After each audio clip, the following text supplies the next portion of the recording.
Okay. Good afternoon and welcome to Citizen AY, the platform where we speak truth to power. I hope I find you well. This is a very important broadcast that I wanted to bring to your attention. I hope you can. Hope this is something you can relate to. So we're just testing out a few things just to make sure it's working before I go ahead. As ever, the last few days has been a bit ropey, so I want to make sure that it's working fine. Please, as you all know, always go and subscribe to Season AI backup channel on YouTube. So hopefully, as I see you, as you're watching, join us on this broadcast. We need to expose a few things. So I'm testing it as I speak to you. Just trying to see that everything is working fine. So 1 second, please. So what we need to do is to really go ahead and please share this broadcast, because what we're trying to do is really raise the level of awareness. There's an information that I got from a recent expose done by Martins Idakpini, and as ever, and when you come in, please hashtag Martins Idakpini, hashtag free Martins Idakpini. That's what we must say there. I need to put it together again. I'll put it as my as part of what we will do now. I'm going to put it on the platform as you've seen it as well. So bear with me as I do that as I'm speaking to you. So I'm going to put that as a first and foremost. Please, if you're coming in and joining us on here, please, I would like you to really go ahead and share this broadcast, because it's very important. It's not only going to be about Martins we'll talk about, but that is the central issue that we will talk about at length. There is a number of voice notes that he that was sent on his behalf to myself. He made those voice notes, and it was sent to me, and I want to really use that as a way for us to really know what's going on. As you all know, the fraudulent elections is going to take place. And as I've said about the elections, it doesn't really matter who you put in there. It doesn't matter who you put in there. It really doesn't. It is a fraud. Once a fraud, always a fraud, of course. So that's how I look at it as. And I would hope that many of us would have the same impression of it, because if you see now, we're now hearing that Atiku was pulled out of any protest against it. So it's it's too much of a coincidence. It's not going to go anywhere. And for me, by the way, like I said, I do not think it is going to go any. I just don't see how it's going to go anywhere. Beg your pardon. I'm just trying to check everything that's going on here to make sure it's doing what it should do. It looks like it's stuck on the screen here at the minute, but I will get it sorted out, of course. So yeah, that tells us really what we need to know when it comes to that election. But what I really want to bring to your attention this afternoon is this thing I'm telling you now. I shared a video on YouTube. You can share that and watch, and it talks about this particular expose that I'm about to go into great detail. But before we go too far ahead, let's do what we normally do on this platform. There's a song to just help us to really wake up and listen to the words. I want you to listen to the words of the song. Listen, here we go.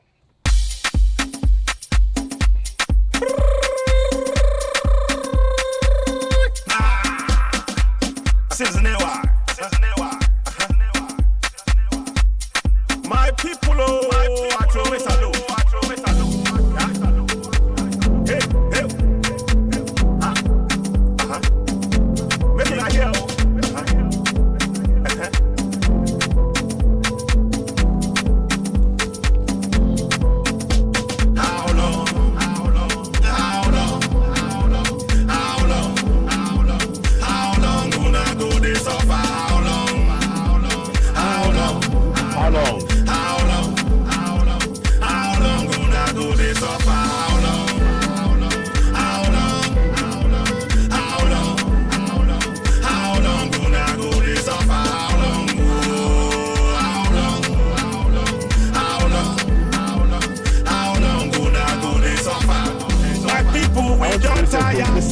inside Nigeria.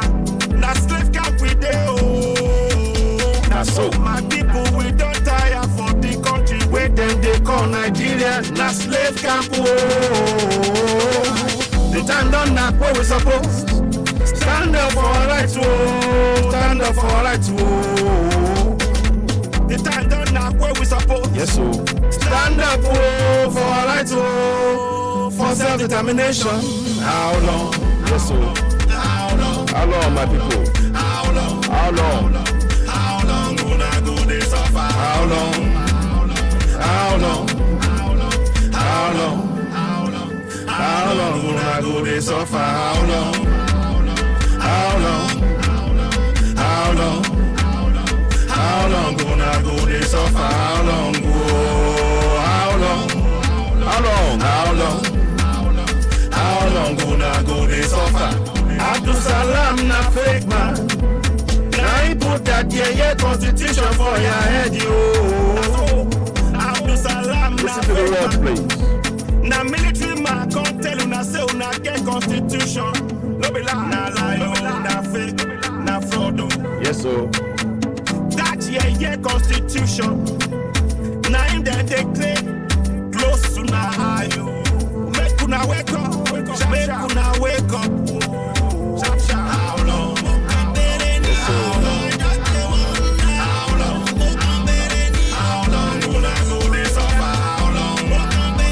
How long? I don't wonder. How long? How long will I go this suffer? How long? How long? How long? How long will I go this suffer? How long? How long? How long? Oh, come any My people, I won't make una know say oh. Self-determination, oh, now you're right, oh. Confirm. My people, I won't make una know say oh. Self-determination, now you're right, oh. Confirm. You must fight for your right. You must stand for your right.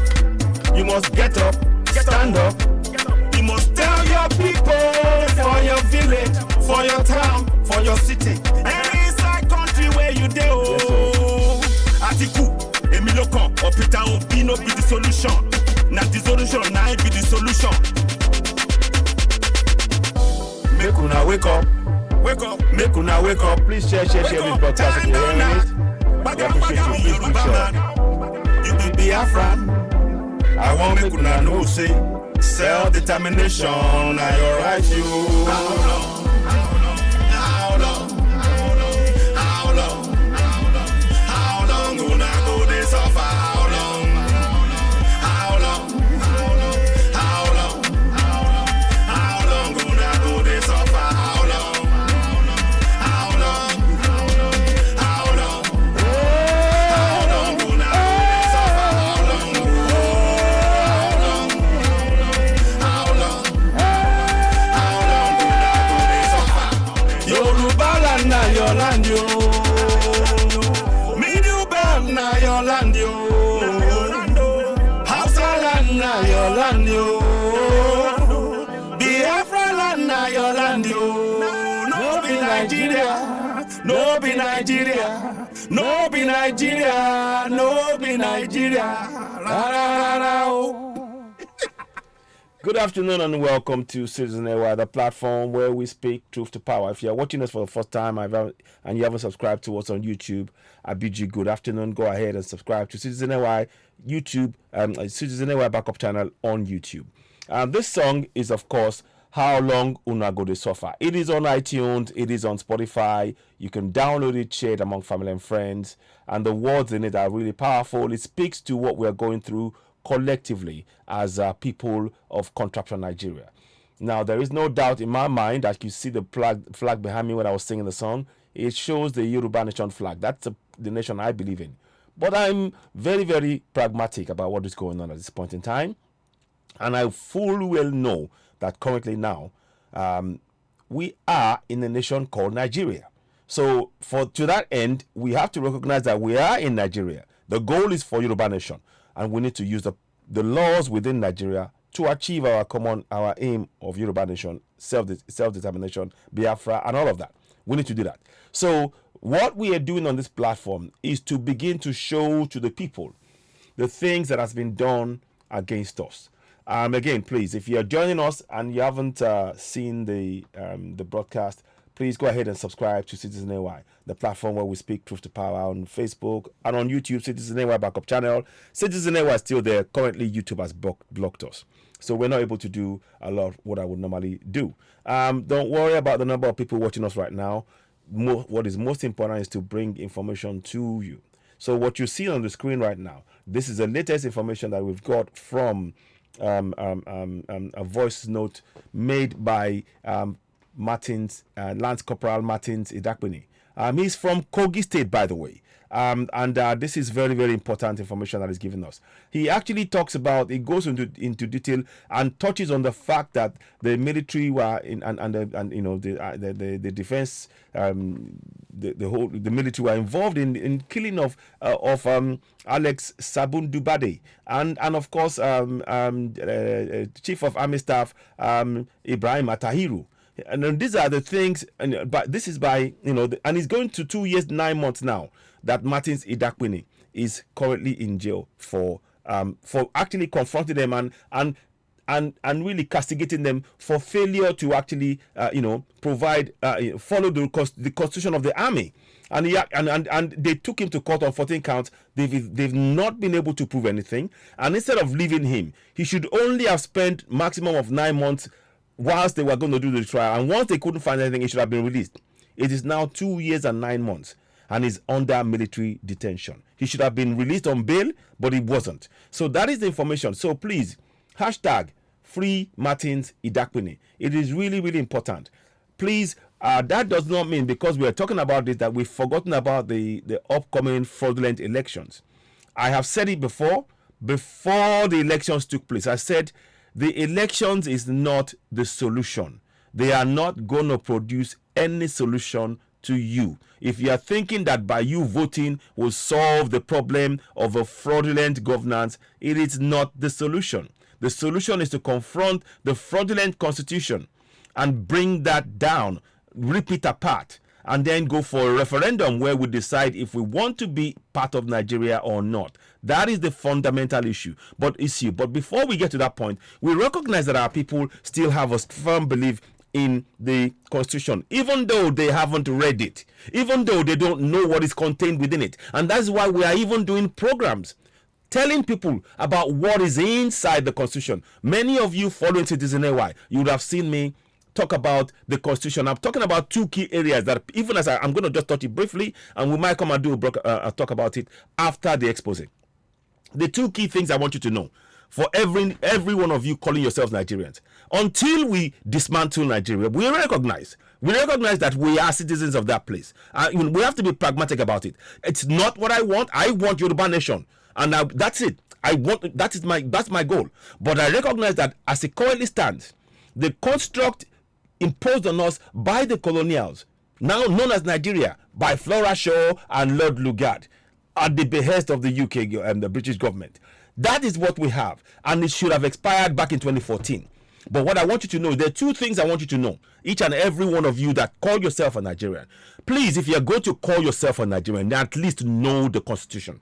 If you are going to be saying, yes, I'm a Nigerian, I believe in Nigeria, do you know what is within that Constitution that is actually making your lives hell?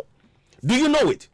If you don't know it, then please avail yourself of the opportunity we're providing to you as a citizen. You need to know two key things. Number one, that Constitution is a fraud. We've talked about it at length. You can watch many of Citizen AY videos. I've talked about this since 2018. I have been on this journey trying to enlighten and raise the level of awareness. At one point, when I realized that it wasn't working, I decided, and I knew that they did not want to change the Constitution. We said, right, okay, we need to go for Yoruba nation. And I'm still on that struggle. But what I need to know, what I need people who still believe in one Nigeria to realize that you are already beginning to come to the same realization that I have come to, which is that Nigeria is a fraud that can never be fixed.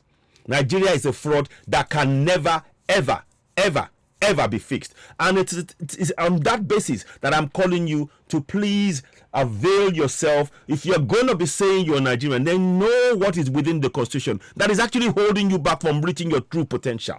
Because that way, once you know that, you are more likely to join us in going for the call for self-determination, which is what is your inalienable right. This is nothing to do with secession. Secession is when a nation is functioning and somebody deliberately wants to bring that nation down. Can anybody, and I leave nobody out, can anybody tell us Nigeria is working right now? Has Nigeria worked for the last 23 years? Has Nigeria worked for the last 23 years? If you're going to tell us about secession, because people seem to come out and use the word secession, people want to secede. Secede from what? Secede from what? Is it a successful nation? Has Nigeria ever been a successful nation? I ask you. As the evidence I'm about to put before you that has been provided by Martins Idakpini, from even as it's in detention right now, the evidence will confirm what I'm telling you. Is Nigeria a nation? Is it working? Ask yourself, if you're going to say you support, yes, I carry Nigeria, yeah, I love my country, I know good, all that nonsense. Please at least understand what has been done.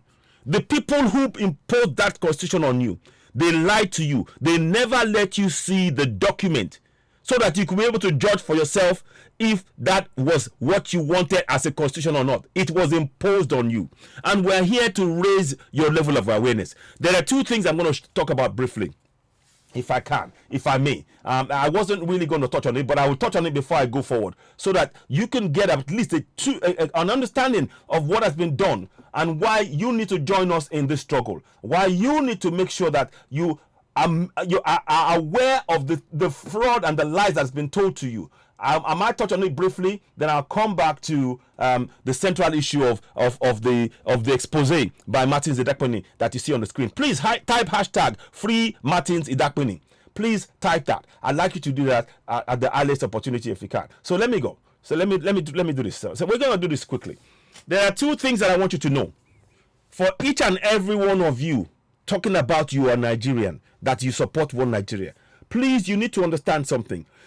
As it currently stands, your people, that is people who are in the middle belt, people who are in the south, southwest, southeast, they don't know that they have certain rights within that fraudulent 1999 constitution that they can use. If for as long as we're in there, at least know it. We're encouraging you to know it. We do programs like this, and nobody seems to want to share it and understand what we're trying to achieve here. What we're trying to achieve is to raise your level of awareness of what is written within the constitution that is being used to oppress you. So you can do something about it. You can do something about it. That is what we're trying to make you understand. So there are two things I want you to look at. As you can see, that 1999 constitution is a fraud as put on the screen right there. You can see it just above my head. Now, what I want you to read, go ahead and look at section 14.2a, and it says sovereignty. If you're going to claim that you believe in Nigeria, then you need to know these two key things that I'm going to show you, and you need to remember it, because now you are going to play your part in your so-called Nigeria. Because by playing that part, you will join us, and you will see that there is no other solution than to bring down that contraption. You will see that as clear as night and day. Believe you me. But before we go ahead, please, I want you to look at section 14.2a. It is hereby accordingly declared that sovereignty belongs to the people of Nigeria, from whom the government through this constitution derives all its powers and authority. Please, when I'm reading this, do not make any inference that I support Nigeria. No, I do not. I am reading this for your benefit. Those of you supporting one Nigeria, I am simply reading this for your benefit, so you can see the areas that you can use to begin to hold those in authority to account. And don't forget, because sovereignty belongs to each and every one of our communities. Our communities are the most important people that has the powers, and we need to encourage our communities to be aware of that power and how to use it. So I'm just briefly going to go into this. So we now understand from what it says here, sovereignty belongs to the people. And who are the people? Every single member of the community that are within local governments, you are the ones to whom sovereignty belongs. You need to understand that. And because if you don't understand that, you will think that the government has just got power from thin air, that the military, whatever they say goes. They derive the powers from you. And who are the you? The powers come from your collective community. Each community has the power, the sovereignty. You need to begin to understand that you have a role to play. And that is the next part I'm going to touch on briefly now. The second part of it now, you need to understand firstly. So we understand now that we have sovereignty. That's number one. Number one, sovereignty. Hold on to that. The next thing, Section 14(2)(c) of the same fraudulent constitution, and it is still fraudulent. And as we go on, you will see over time why it is fraudulent, why there is no other option than to go for referendum. So anybody talking about secession, let's be clear. Secession is when a nation, so-called nation, is working and somebody deliberately wants to bring it down. Can anybody tell me if Nigeria is working right now? Can anybody say Nigeria is working right now? I'll wait. Can anybody type it down if you think Nigeria is working? If it's working, say yes. If it's working, say not working, say no. Simple. Is it working? So if it's not working, what we are doing is not secession. We are trying to protect the future of the coming generation by breaking away from something that's not working. That is called self-determination. Very, very different.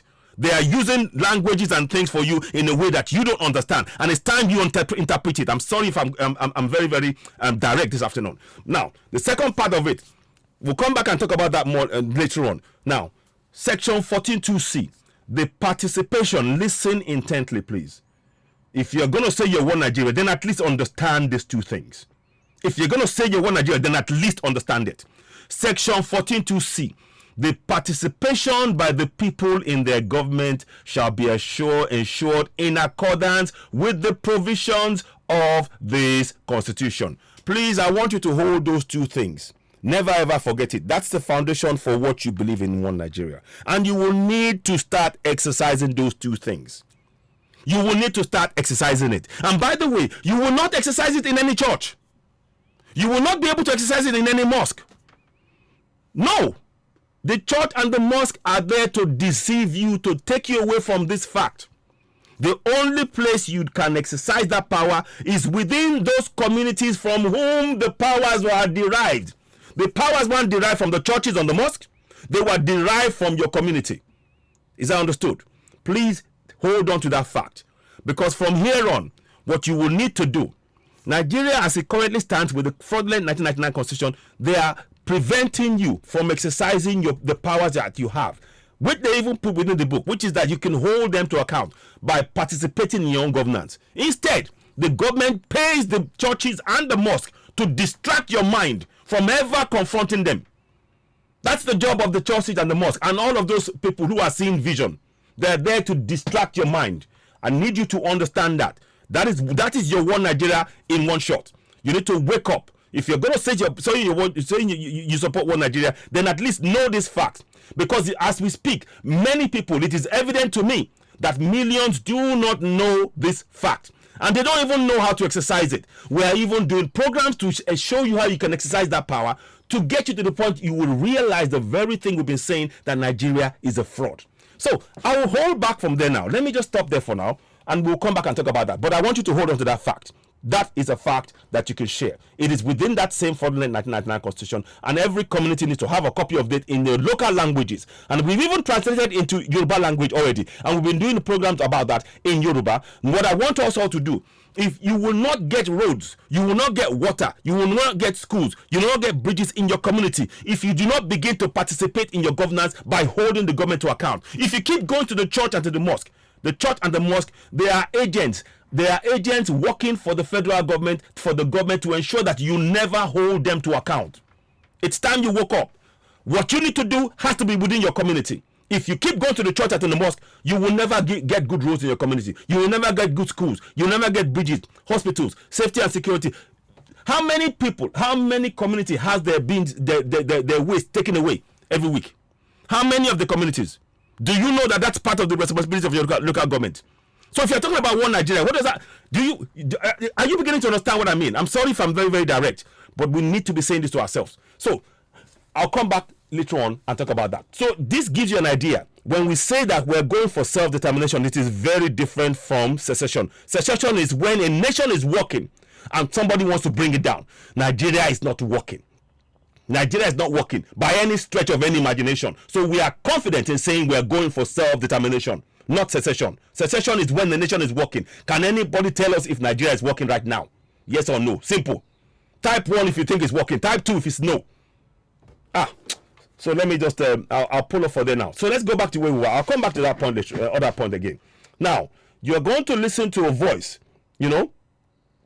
All hail, yes, all hail. James Friday, welcome, my brother. So please, as you're watching this, please go ahead and subscribe to Citizen AY backup channel on YouTube. We really need your support. Don't worry about the numbers being low. When you come on and join us on Facebook, hit the notification button, please, because Facebook deliberately switch it off. And that's their problem. That's one of the reasons why we are keen to go and make sure that we expand and develop the platform on YouTube. So whatever you do, all of this that you're doing will help us. Now, like I said, if you're joining us and you haven't, please just go and type Free Martins hashtag Free Martins Idakpini, one word, all one word. You can see that I've typed it there. Please put that out. Now, we've got a video and a voice message. It's a fairly long one. It's in 3 parts, and I might interject in between. We're going to play it right now, and you're going to listen to the words of Lance Corporal Martins Idakpini. In there, he makes very, very strong claims about the assassination of late Chief of Air Staff Alex Sabundu Bade. He also makes clear he makes a statement about the killing of late General Atahiru.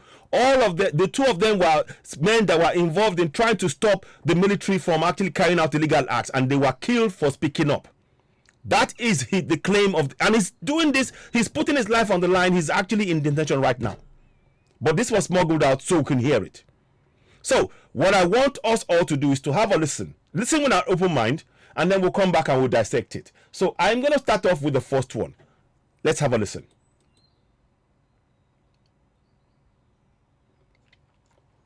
One second, please. Let me just get that right. Oops.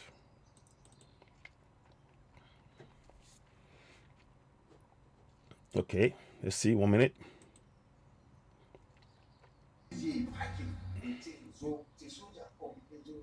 Greetings, fellow Nigerian.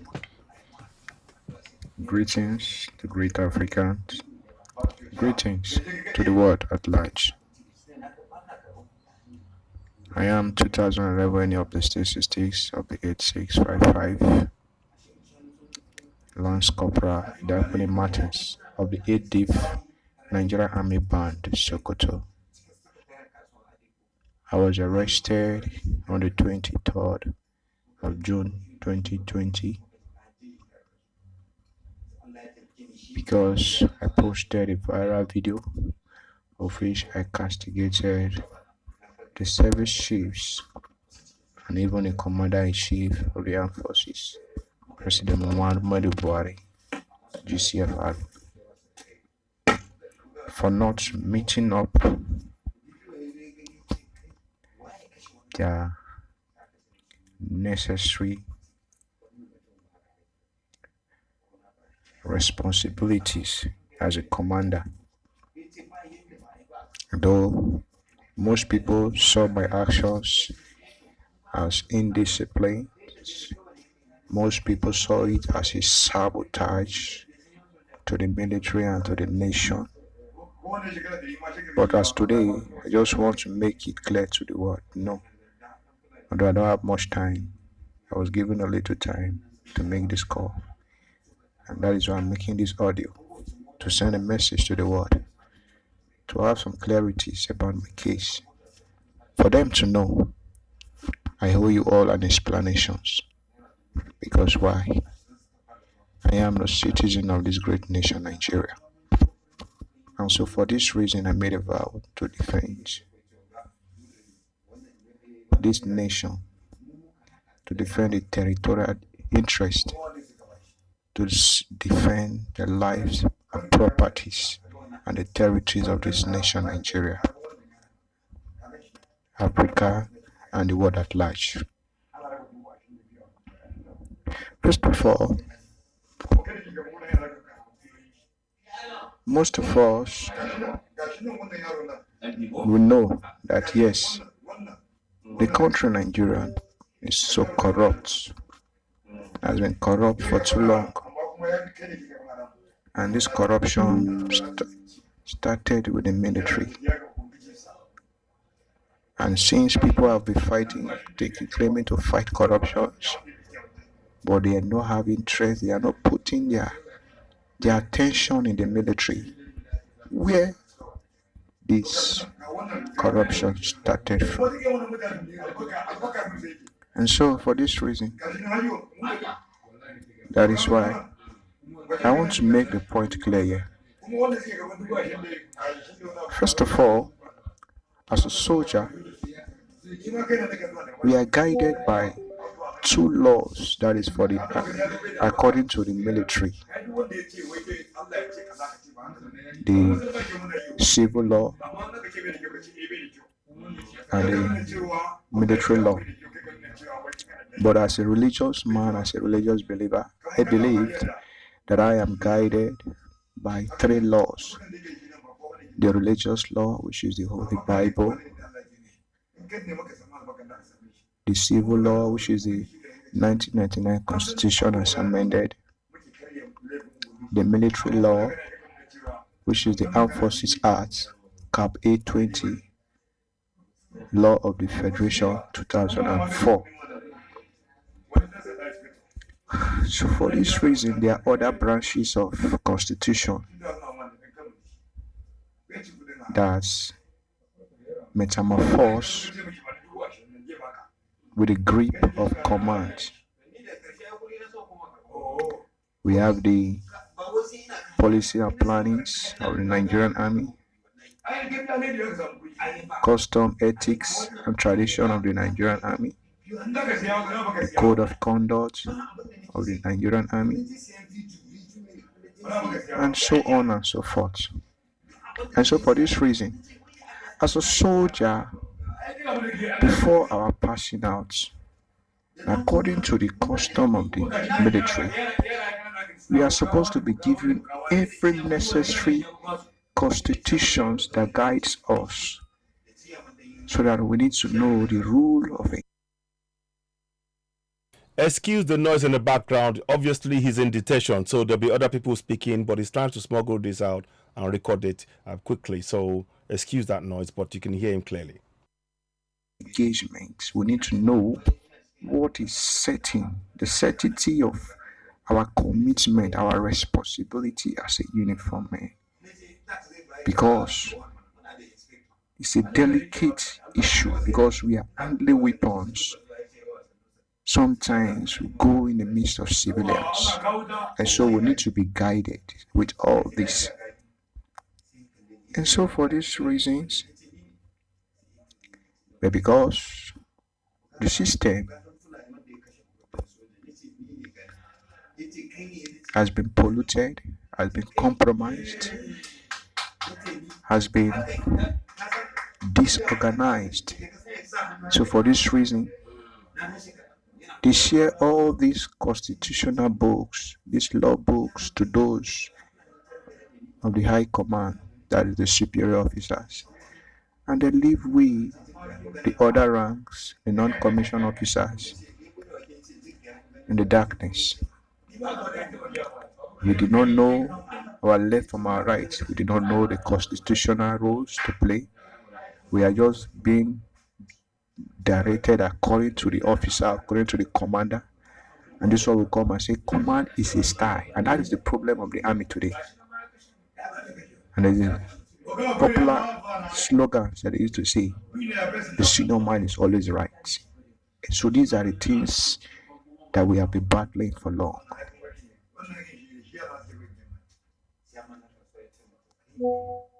I grew up as a Navy barrack boy.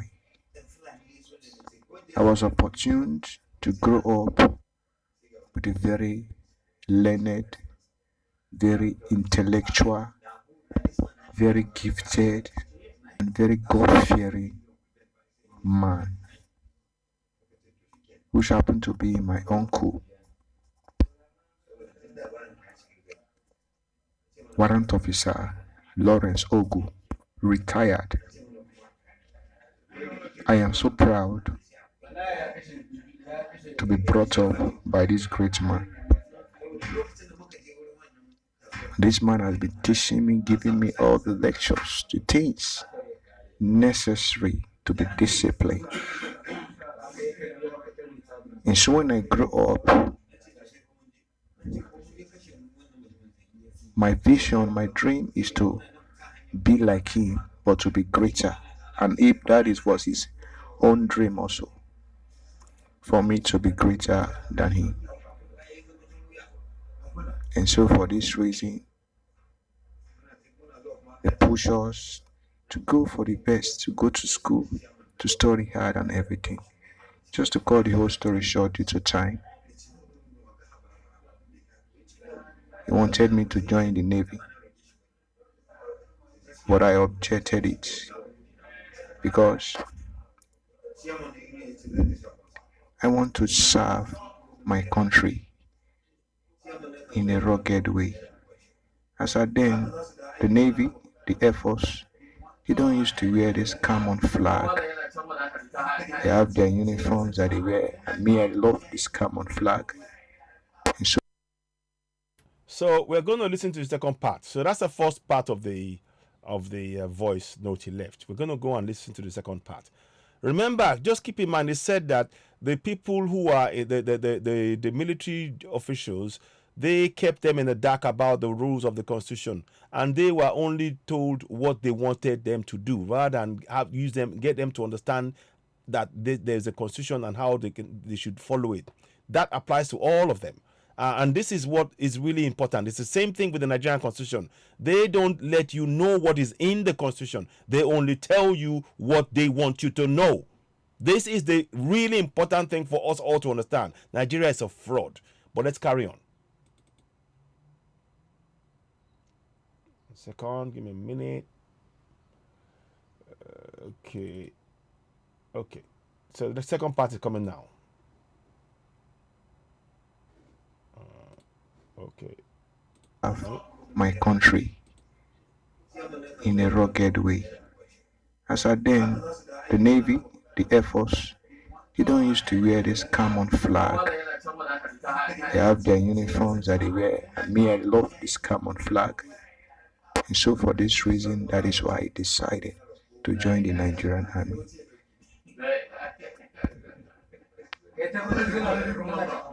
I joined the Nigerian Army believing that the Nigerian Army and the Navy are all the same. But I was too shocked with what I discovered when I joined the system.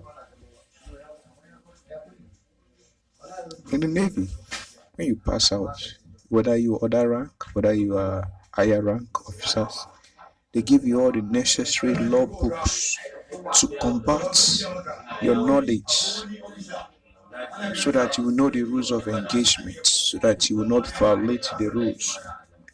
But in the army, what I meant was reverse is the case. And so for this, I was so curious. I was so uncomfortable with this discovery.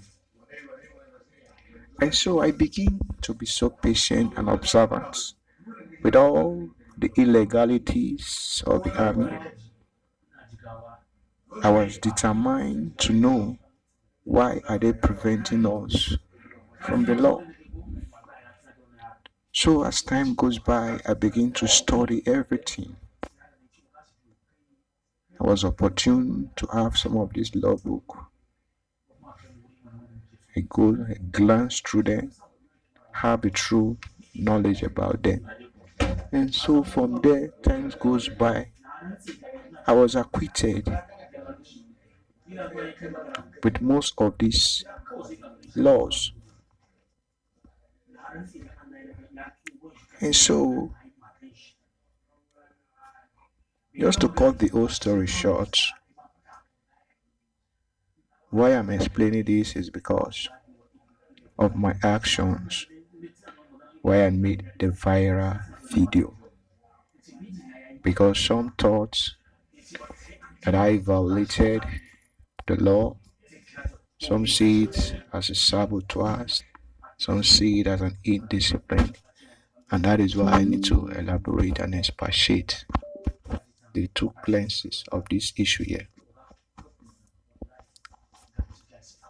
First of all, I didn't know the title of that book that says illegal orders are to be treated as null and void. Null and void.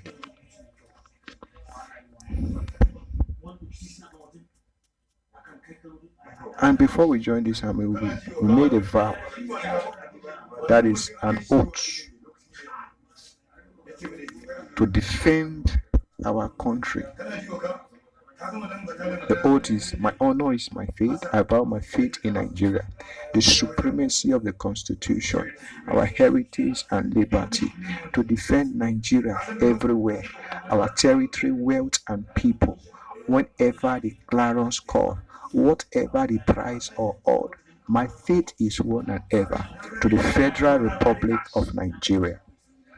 This was the oath we took. I don't know if the army forgot or they just took that oath as a formality, but I took that oath with my heart, with sincerity, because I meant it. And so, for this reason,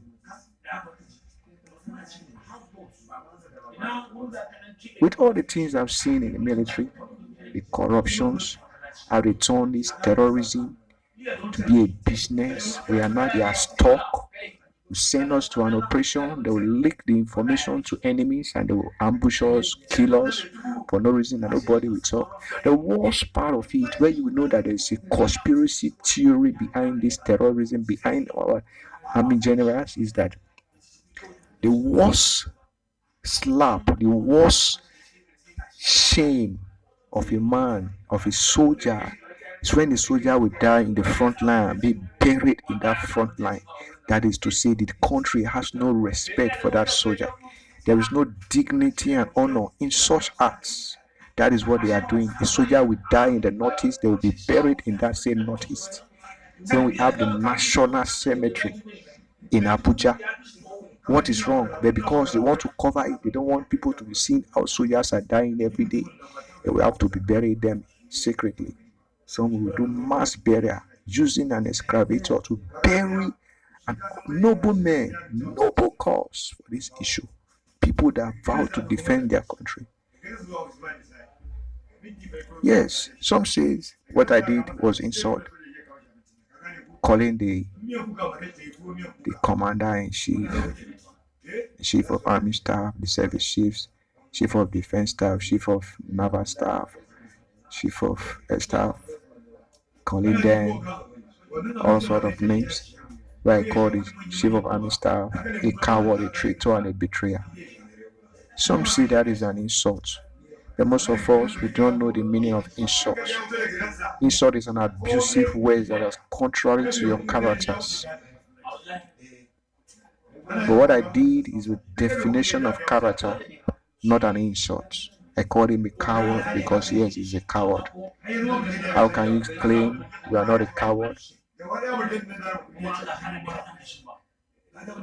They send you to the northeast. They appointed you as a commander because you are from the north, so that you can end this terrorism. And what did you do? You turn it to a business. Then you will make money for your people. You will arrest terrorists and you will release them after 2 months, 3 months. Say they have repented.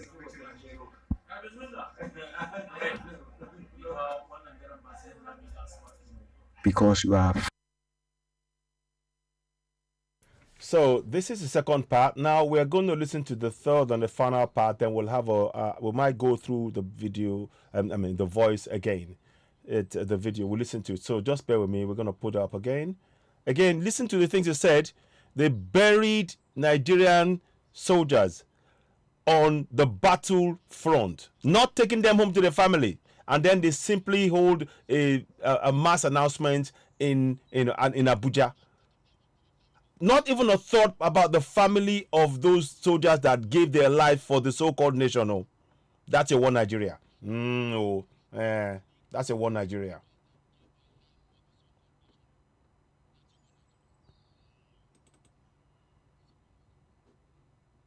I've repented. So here you go. Because you are afraid to stand for your people. Or in the name of you're afraid of a cabals. Is that not coward? Allowing the terrorists, the acclaimed, repented terrorists, to join the Nigerian military, the army. Is that not a traitor? Is that not a treacherous act?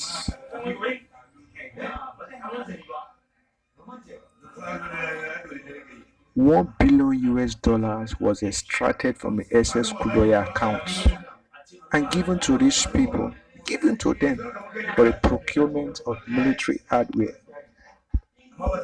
What happened? They embezzled the money. Is that not a betrayal? Yes, some say that I'm supposed to channel my complaints. I'm supposed to follow due process, the chain of command and everything. How will I do that when, if I should make that attempt, they will kill me?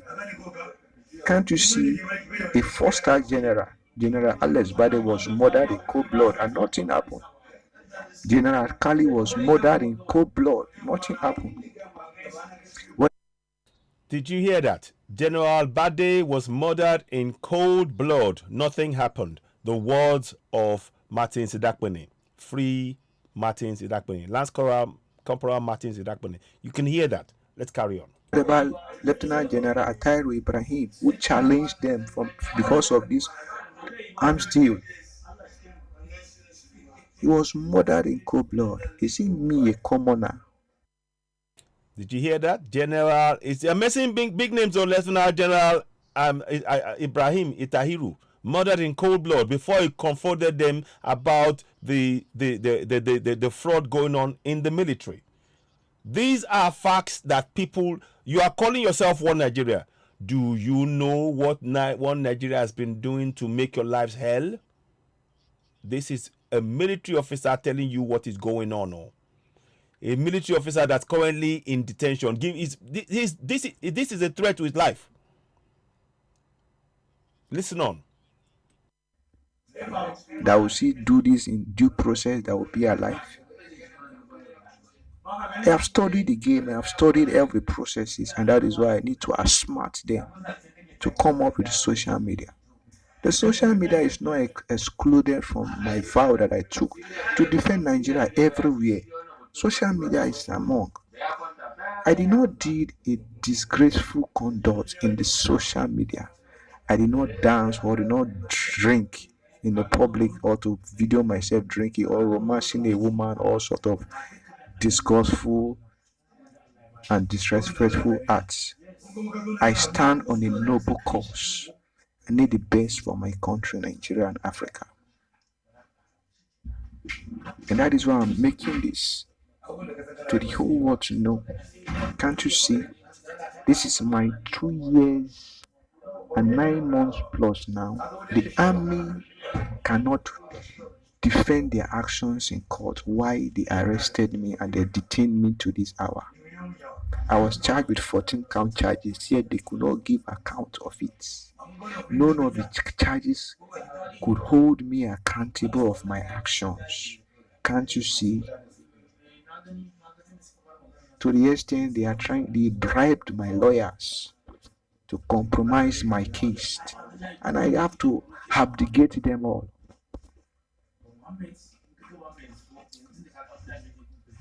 So, for those that think that maybe I violated a law, you need to know, you need to rephrase back and know I did not violate a law.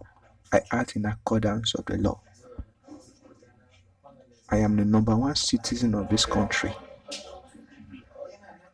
Some think that yes, you need to be loyal to the military, you need to be loyal to the military, you need to be loyal to the military.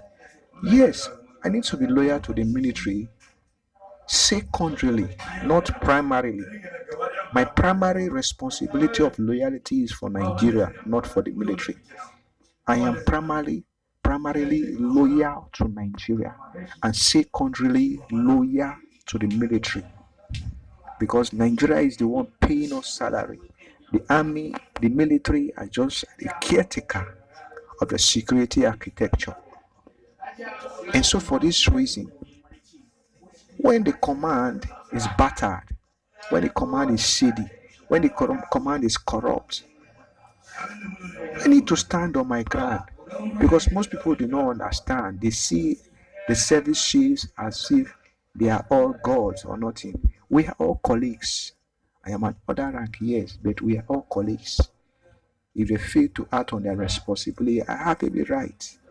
That is why the military coup exists then. But because they see the military coup as a threat to humanity, and that is why nobody want to accept military coup again. Even the least private soldier that have the mind to organize a coup and succeed is entitled to become the president of his country. Because why? We are one uniform. We are colleague. The same responsibility is entitled to the commander of the army is also the same responsibility entitled to those even in the lowest rank. When is at when due. That is why they say appointment is bigger than ranks. No matter your ranks, they can appoint you in any appointment if they see your capability. That is why life in the military is not about your rank, but your morals. It's what you possess.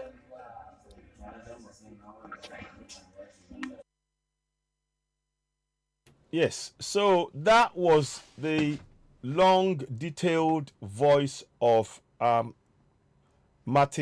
Corporal Martins Idakpini.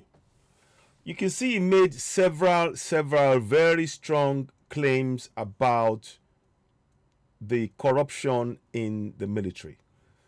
And why would we doubt him? Why would we doubt him? He's in the military. He said that the military, when they killed so many of them, they buried them where they were killed. They weren't taken home.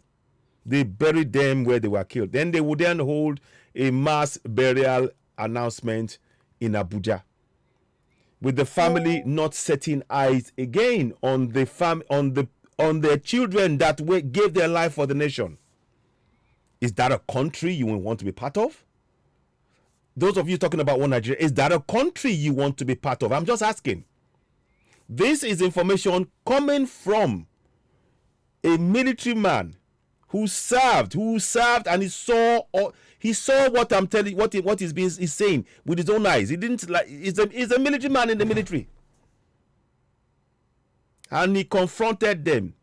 He used the same constitution that they hid. You see what they've done to us, the people. They've done the same to the military men. The constitution that they're supposed to use, that they're using to direct the actions of the military, they hid it from the military men. But this man managed to get a copy of it. And that is why they cannot take him to court. Because everything he's saying to them, the claims he's making, they cannot contest it. They cannot contest it. But they don't want to release him. They said, oh, he was on bail. He's not on bail, oh. He's in a military detention. As I speak to you, Martins Idakpini is in a military detention. And like I said, very much free. We say again, free Mazi Nnamdi Kanu as well, because the people like Mazi Nnamdi Kanu, Martins Idakpini, they really believe in fairness for their people. They are working for their people. There is no reason why Martins Idakpini should be in jail, because he exposed the flaws within the military. He exposed it. And now, instead of, they've tried to take him to court, they know they are going to lose the case. So instead of admitting openly that they lost, they now keep him in detention. And it's from there that he managed to smuggle out this voice that you're hearing. And we are telling you that these are the kind of, when you are talking about you're supporting one Nigeria, do you really understand what you're saying? Do you really understand when you say you support one Nigeria? Do you understand what they're doing? They're only serving their personal interest. The military officials that are supposed to be protecting your borders and protecting you, they're not protecting you. They're only protecting their personal interest. The politicians that are supposed to be serving you and giving you good governance, road, water, light, school, bridges, healthcare, they're not doing any of that. They are putting money in their pocket and sending their kids away on holiday and going to private schools and buying homes with the money meant for giving you good governance in your land. Same thing. So when people come and say we support one Nigeria, I just sort of I do wonder what they mean by that. Are they supporting the ongoing corruption, barefaced corruption? You heard him say $1 billion. $1 billion taken from the crude oil account money and then embezzled, and a lot of it ends up in the hands of terrorists buying weapons. I mean, I don't know how else to put this to you. If this does not give you cause for alarm when you're talking about one Nigeria, I don't know what will. I really don't know what will. I want to particularly listen to that back part where he talks about the generals again. I want to see if I can find that for you, because I think there are some things he said there that I like. Wow, it is like, when you hear something and then you don't think it's, but it's from a military officer. Listen. Excluded from my vow that I took to defend Nigeria everywhere. Social media is among. I did not do a disgraceful conduct to Nigeria and Africa. And that is why I'm making this.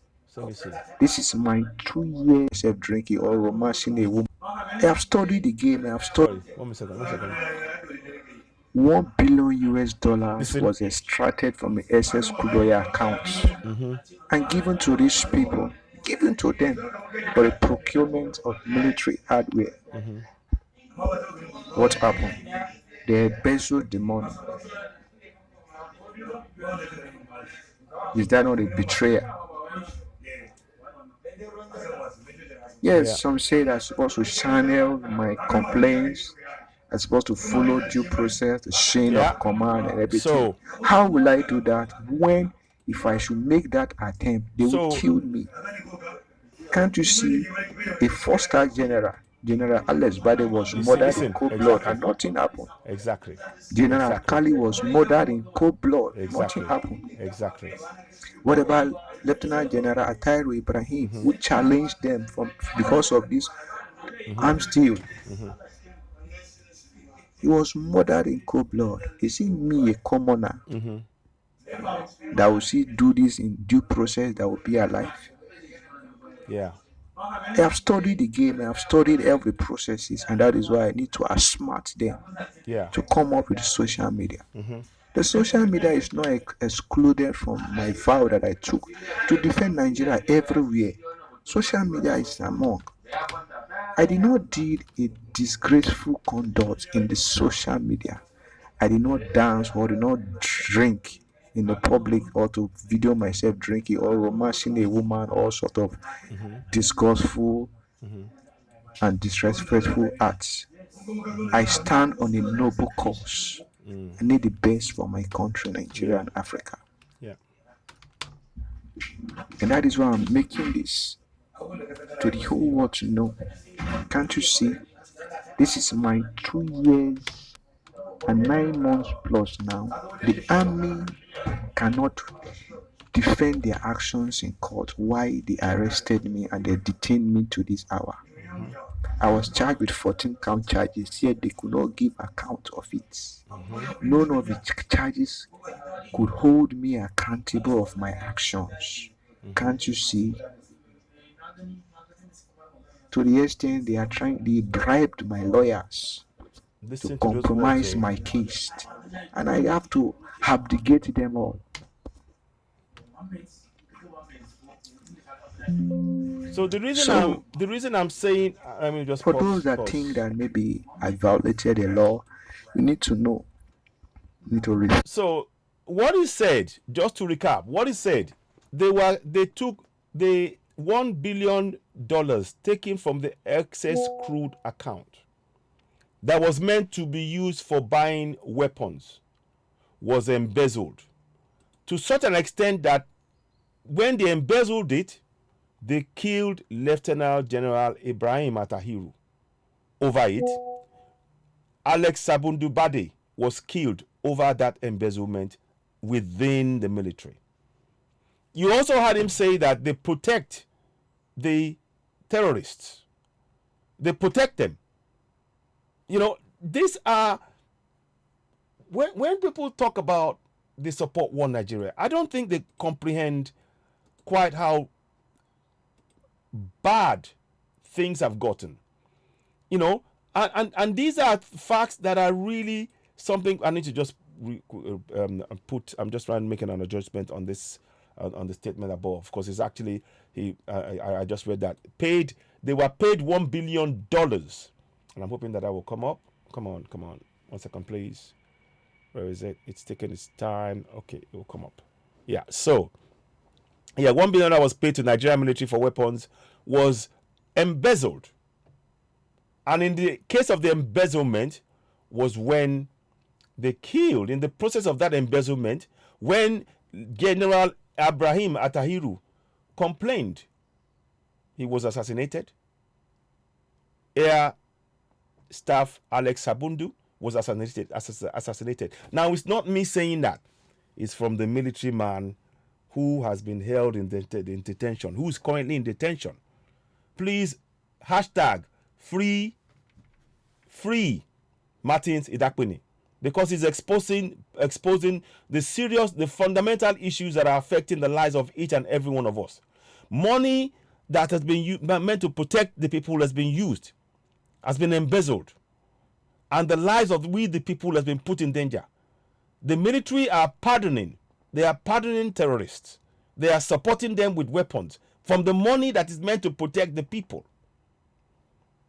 Let's listen again to that part, because I think it's really important we understand when we're going ahead and we're talking about things that we understand. Let me just play that bit again. General Atahiru Ibrahim, who challenged them because let of me this. go back. Let me go back again.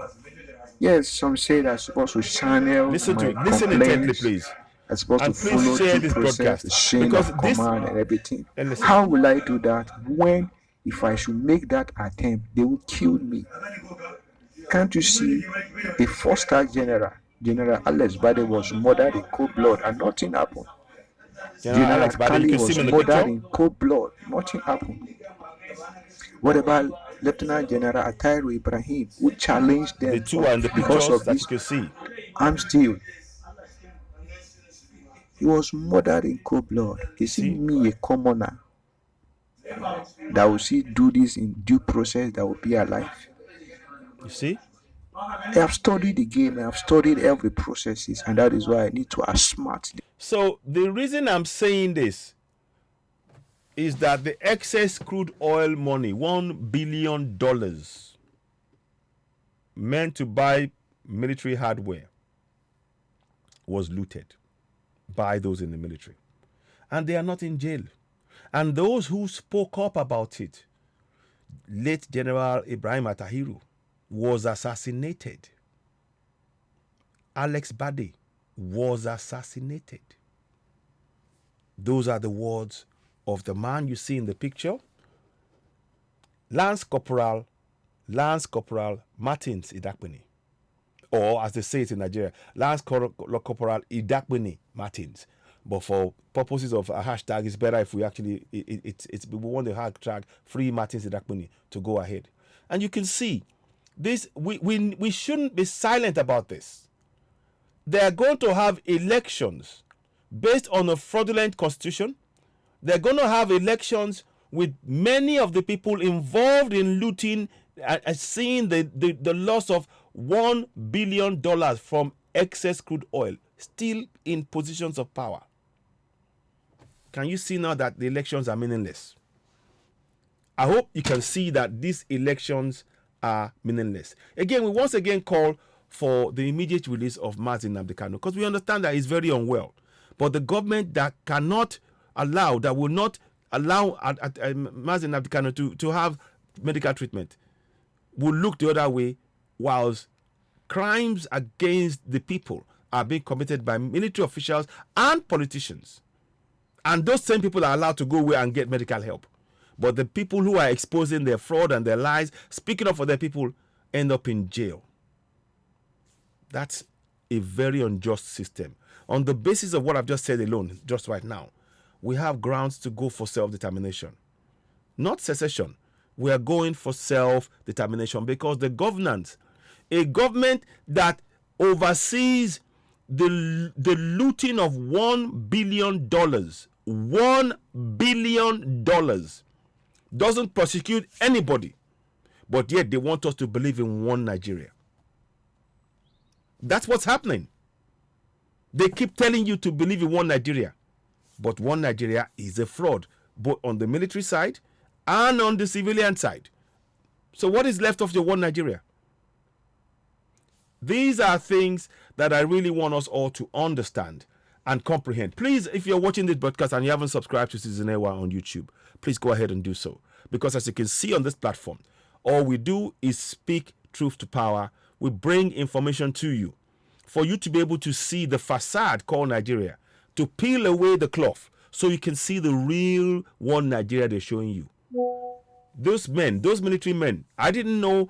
Many of us saw the death of those two men, and we thought, oh, okay, maybe they had something, whatever. We didn't know the depth of what was being done.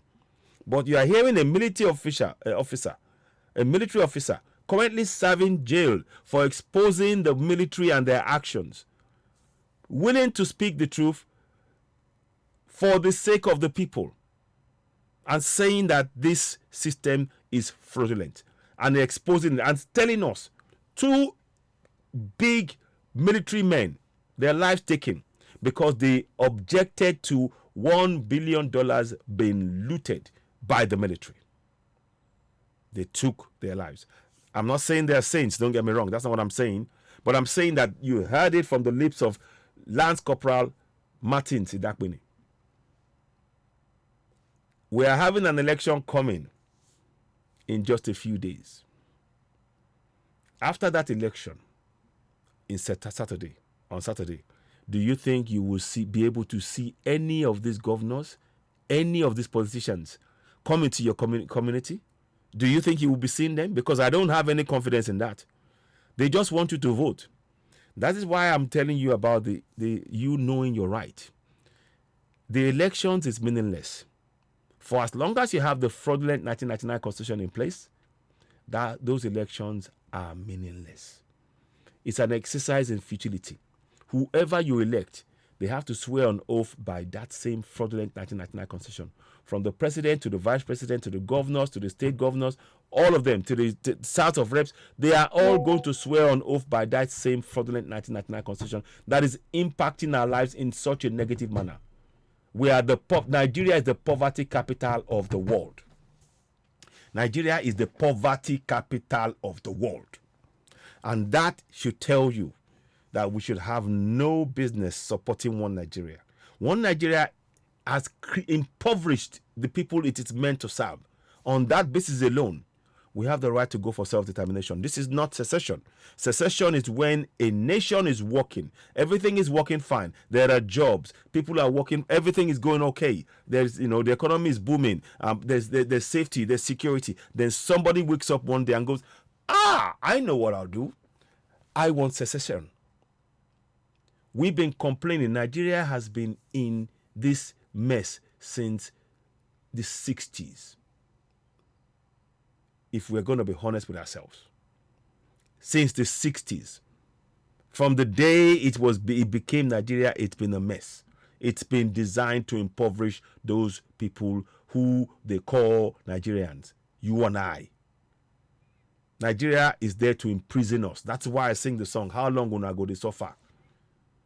Now slave camp we day. I be a lie. Please, hashtag free Martins Idakpini. I'd really like that to go viral. I'd like us to really help him because he's putting his life on the line in exposing the things that I just spoke about now. Please help us share his message, help us reach more people, because what is exposing is very, very key and fundamental. To have two major military men killed over the $1 billion excess crude oil because they didn't want that money to be embezzled or ended up in the hands of the terrorists. They were killed. But then they're telling you to believe in one Nigeria. I don't know. Me, that sounds very worrying for me. And it's something, and the man is saying this at the risk of his own life. You know, and I'm not saying that lightly. I do hope he's not, you know, I want him to be okay, you know, and he comes out of this. But we need to be very, very clear about what has been done and how this has been done to ensure that he never has a voice. And that is why Citizen AY is providing a voice, an outlet for him to be able to get his message out there. The least you can do is to share this broadcast. That's the least you can do. To share, because the information is given, he's putting his life on the line for many of us to know the truth or the truth of the matter. And I think that we should, at the very least, be typing in hashtag Free Martins Idakpini. We should be doing that as a matter of urgency right now. And we're going to be expecting some more updates in terms of that on ground in Contractor Nigeria. One or two things have been done. You know, we'll see. We'll give you updates on that. But please, what I want you to really do is share this video. Share it.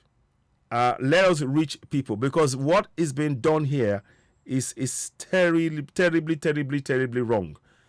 For the military to be engaged in not honoring the dead, the very people who they put in front of harm's way, by failing to provide them weapons, by failing to provide them, to pay, sending their bodies home to their family, burying them on site to save themselves money, because they know that if they don't see the body, it's difficult for the wives to claim anything, and they use us. And this is wrong. The entire system has failed. I don't know how you see it. I don't know how you're seeing or reading what I'm reading here. I hope this is making some kind of sense to you as we're doing this. You know, we're at this point, we're calling for, we're calling for him to be, for Nnamdi Kanu to be released, to get the medical help. Because we have been so quiet and we've been silent in the face of this oppression, then they are carrying on with the oppression. We need to speak up. We need to speak up now. We need to join hands, help share this message from Lance Corporal Martins Idakpini. You know, help get that message out there to the world that he's under wrongful detention at the hands of the Nigerian military for exposing the fraud, the $1 billion excess crude oil money looted by generals. And some of those who spoke up were killed in the process. That is what those are the claims that he made emphatically, that you cannot deny. So I'm pleading with us all. This is not a game. This is not here to say, you know, we just want to give information out and just talk nonsense. This man, this is the 9th month, 2 years and 9 months now. It's been 2 years and 9 months since 2020, when he was illegally arrested. They could not prove the case against him of insubordination, and because he's quoting from their own constitution, so they've put him in jail when they said he should have been on bail. I mean, this is all lies. The military are engaged in lying. The the government are engaged in lying, and it is doing things like this and exposing it. I know people who are willing to speak truth to power, like Lance Corporal Martins Idakpini, that is giving us the opportunity to see what they've done. So I wonder what your thoughts are on this. You know, I don't know if anybody want to call in. If you want to call in at any point, you can call in. The number is, I think, it's on the screen. Let me just check something here. But I'm like I said, when I got the voice note, I was debating, do I play this? And I did some 1 or 2 checks, and that's why I found the pictures and did all that work, because it mentioned the names. And then I did the work to corroborate very much everything he was saying, and it is such a, for a military man who is in the know, it's not hearsay. He's in the know. He's a ranking officer in the Nigerian army, illegally detained for exposing the fraud. I don't think we should be silent. I really don't think we should be silent. And in the face of the fraudulent elections going on, we should not be silent.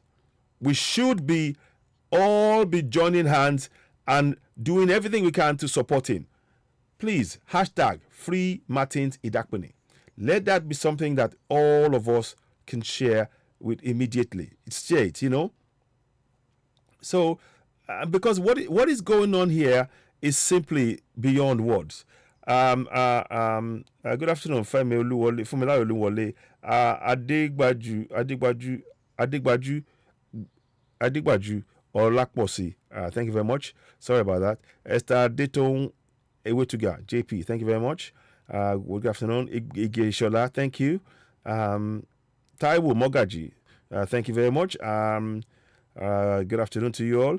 Let me see. Gimbia Princess Abdaeze, thank you very much. So thank you for your comments on Oduduwa TV Radio. Please don't forget to go and subscribe to Citizen AY backup channel on YouTube. We really do need your support. We need you to help us continue to grow that platform. As you see, we are bringing very, very important information out to the people so that people can make informed decisions. Like I said, this Saturday, elections are going to happen. I've said it before the elections, that the elections is not the solution to the problem, because the election is not going to change the Constitution. The Constitution is what needs to be changed completely, and that we can only change by going for a referendum. We have the right to self-determination, because the system as it currently stands is oppressing us in our own land. Lives are being taken in our own land, and that is why what we are doing here is to speak our own truth to power, to expose the lies. I mean, I didn't know this issue, what you're looking at on the screen, Late Chief of Army Staff Lieutenant General Ibrahim Atariu was assassinated. Late Chief of Air Staff Alex Sabundu Bade was assassinated. All predicating on this $1 billion excess crude oil that was released from the money from our oil revenue. And nobody is going to jail for it. Nobody. But they're telling you to believe in one Nigeria. Can you see how crazy this is? Can you conceptualize how crazy the kind of system that we're under is? Can you conceptualize it? Can you visualize what is being done here? So I come on here. Let me just say a quick hello. James Friday on Citizen AY. Thank you very much. Who else is there? I'm just trying to add and whoever I can see, I acknowledge you for joining the broadcast. And of course, as you're watching, subscribe to Citizen AY, the platform where we speak truth to power. Citizen AY backup channel on YouTube. And of course, whatever you can do, if you want to donate stars or whatever you want to do in assisting us in being able to reach more people, we truly, of course, appreciate. Now, I want to talk about the election briefly. There is something else. In fact, before I do that, let me see. There is a video that I wanted you to see. Let's go on a little nostalgic trip. Let's go on a little nostalgic. And we'll come back. We might play that voice again. I want to go on a nostalgic trip with you all. A nostalgic trip yesterday. Trip with you all. Just to go on a little nostalgia with you. Because it just shows you there's a lot of things that it makes you look at. And you go, you begin to wonder about things. Let me see if I can find it. Is it here? Sorry, if I don't, I will get it another way. There's another way I'll get it out. 1 second, please. I just want to make sure I've got that information in the right place. Okay. It is proving a little bit difficult, so that's fine. We'll do it another way. Give me a minute, please. I'm just going to get you this information And it in a kind of way, when you look at it, it will make sense why that question is being posed. Okay, let me do this again. I'll get this done.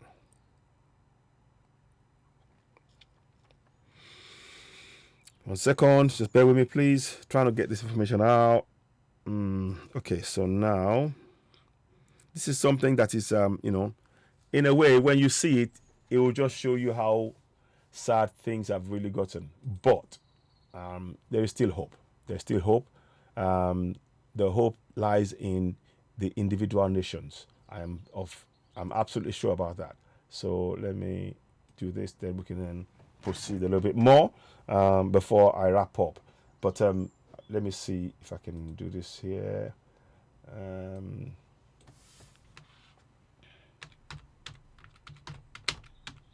One second.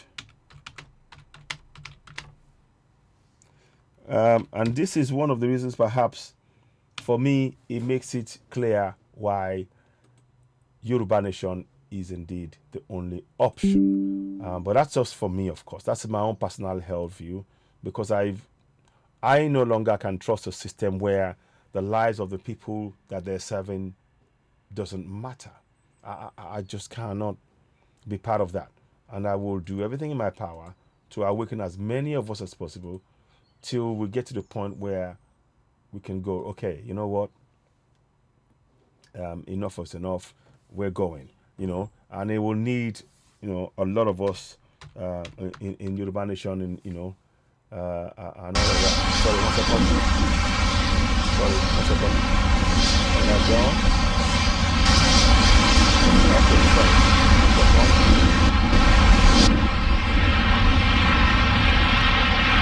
I'll show you again. Sorry. One second.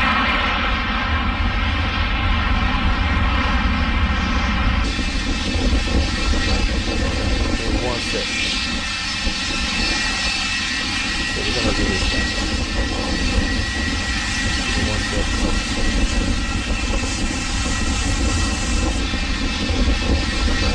So let's mute that one. One second, please. I'm gonna do it again. So let's do it again. Now, here we go. Okay, I think I got it. So now, this is something I want you to see. So we're gonna do this again. I want you to just see this. This was Nigerian Airways in the 80s. Many of us will remember those times with fond memories, believing in that place it will work and everything else and all of that. So many of us will have memories of that. So let's just watch this. It will never get back to this again. That contraction will never get back to this. We can only achieve what you see there as individual nations. Because that constitution is a fraud that is oppressing and suppressing us. Each and every one of us, every single day. Let's watch.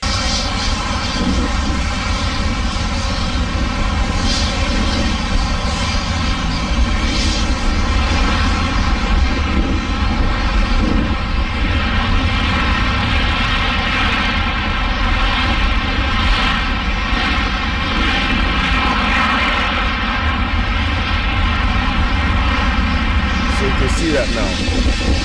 That's the Nigerian Airways. The flag, you can see the Nigerian Airways at the back there. So this shows you. This is in the 80s though.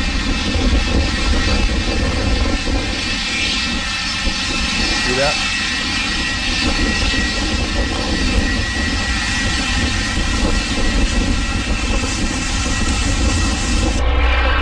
You see? Coming in, Nigerian Airways at a time. When another time our naira was very, very powerful in terms of value. Now naira is what? 900 naira to the dollar or to the pound? I don't know, not big, perhaps more. Sometimes he even hits $1,000. At one point he hit $1,000 to every pound, 1,000 naira to every pound or dollar, 1,000 naira.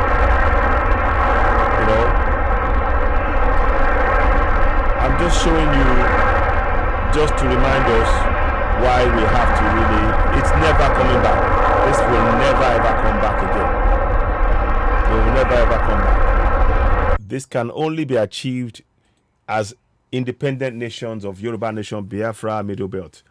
That is how we can achieve this, because when the military are engaged in looting the funds meant for buying equipment and killing their own officials in the process, all for the sake of money, then one begins to understand that there is nothing that the politicians wouldn't do to continue this corruption.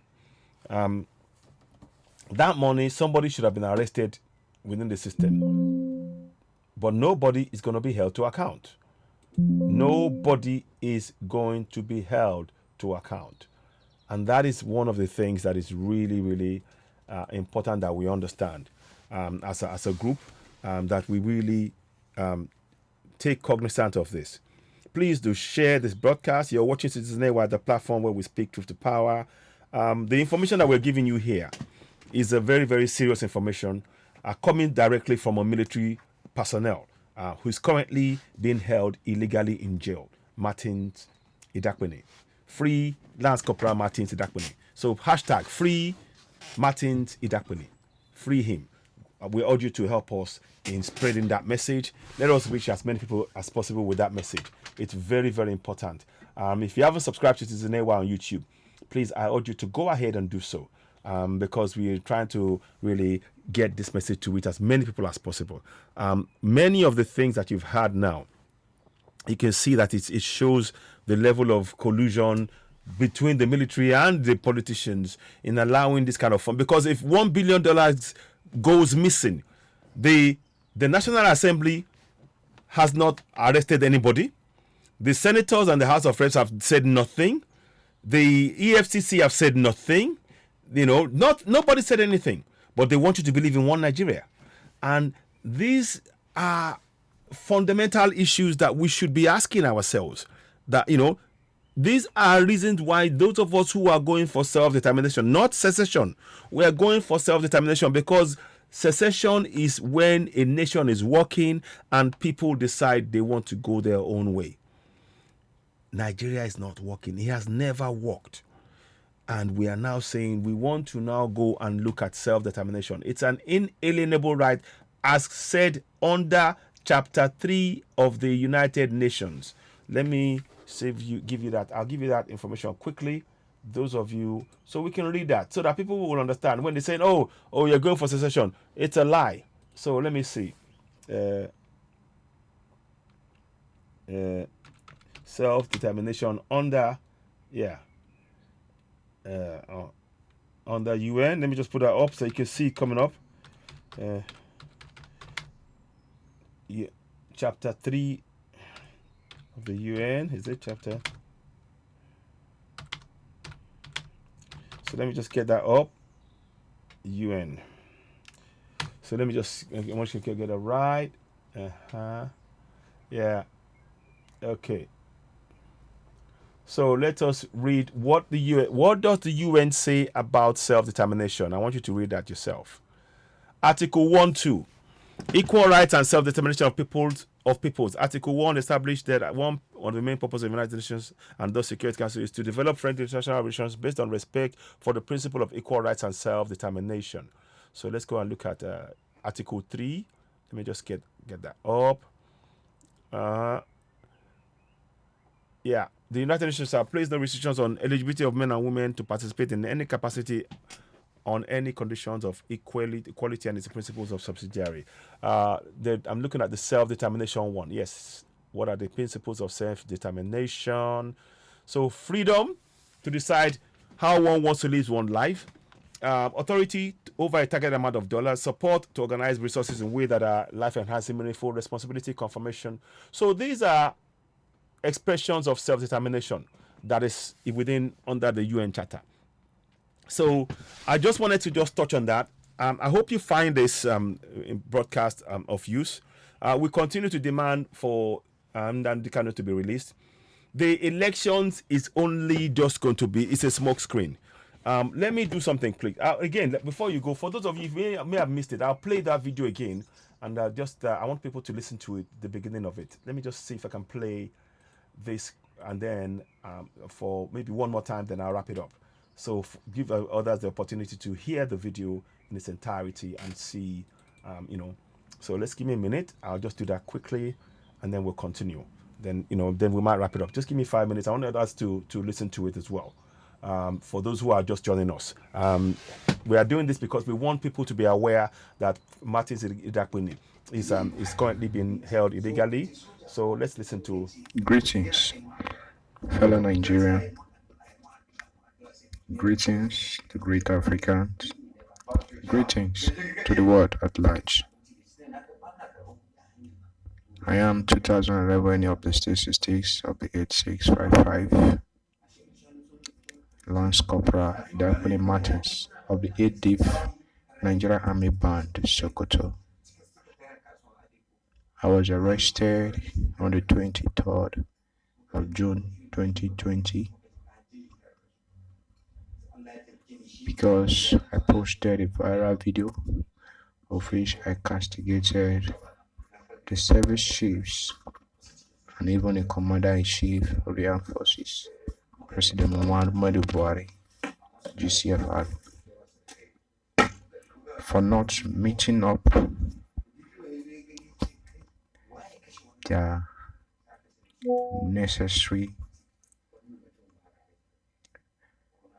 responsibilities as a commander.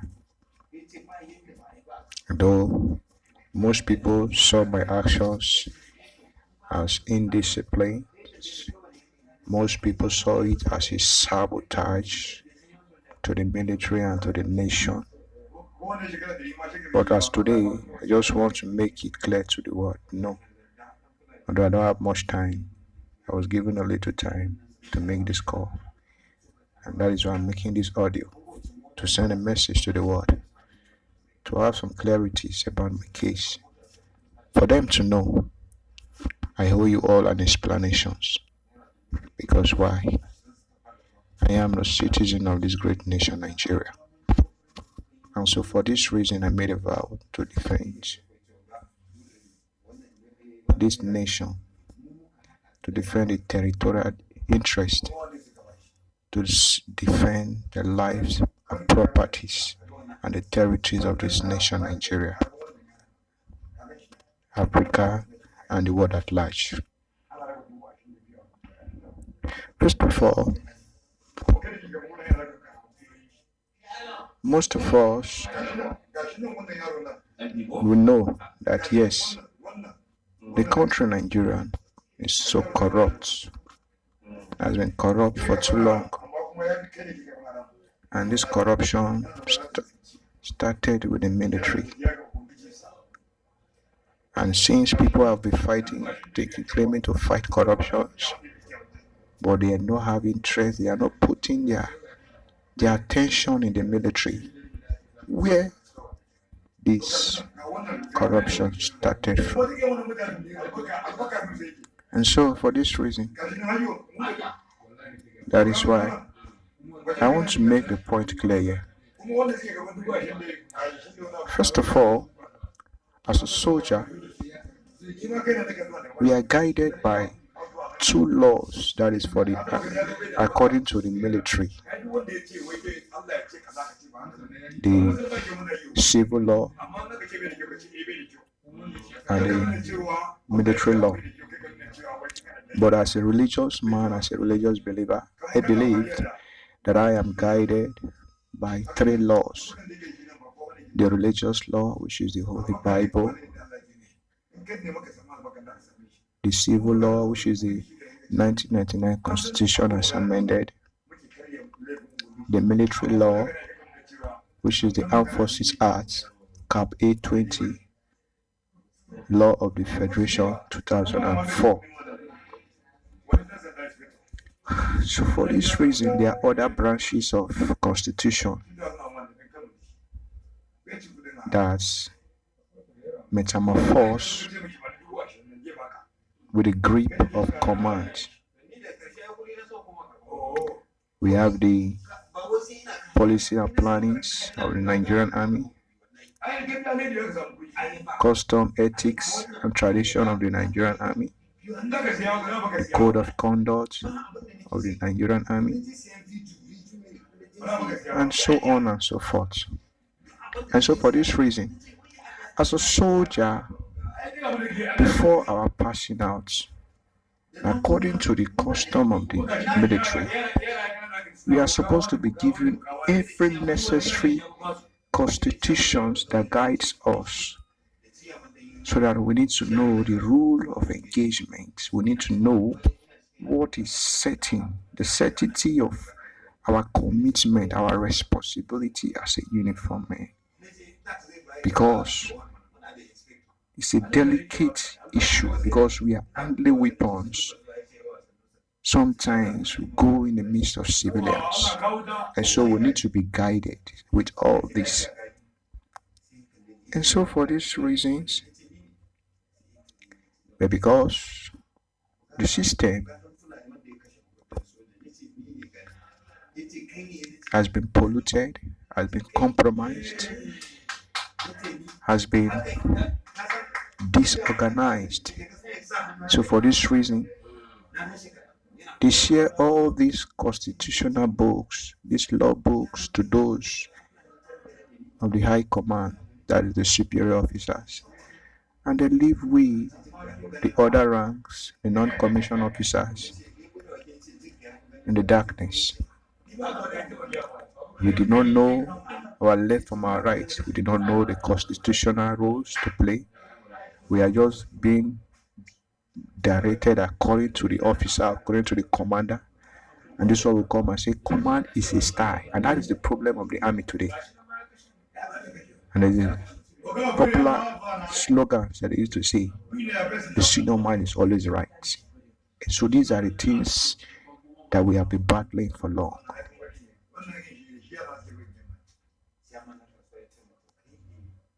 I grew up as a Navy barrack boy. I was opportuned to grow up with a very learned, very intellectual, very gifted, and very God-fearing man, which happened to be my uncle, Warrant Officer Lawrence Ogu, retired. I am so proud to be brought up by this great man. This man has been teaching me, giving me all the lectures, the things necessary to be disciplined. And so when I grew up, my vision, my dream is to be like him, but to be greater. And if that was his own dream also, for me to be greater than him. And so for this reason, they push us to go for the best, to go to school, to study hard and everything. Just to cut the whole story short due to time, he wanted me to join the Navy, but I objected it because I want to serve my country in a rugged way. As at then, the Navy, the Air Force, they don't used to wear this common flag. They have their uniforms that they wear, and me, I love this common flag. And so Yeah, so that's part one. Let's go and listen to part two as well straight away, quickly, and then we'll listen to part three, and then we can. For those of you, this is an opportunity for those who have not had the entire broadcast to listen to it again, listen to it, and of course, there's opportunity for those when we end the broadcast to play it again.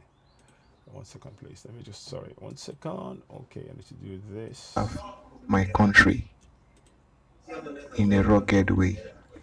As at then, the Navy, the Air Force, they don't used to wear this common flag. They have their uniforms that they wear, and me, I love this common flag. And so for this reason, that is why I decided to join the Nigerian Army.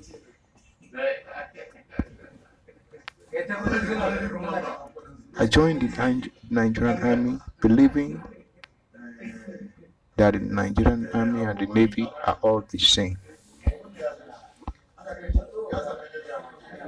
But I was too shocked with what I discovered when I joined the system.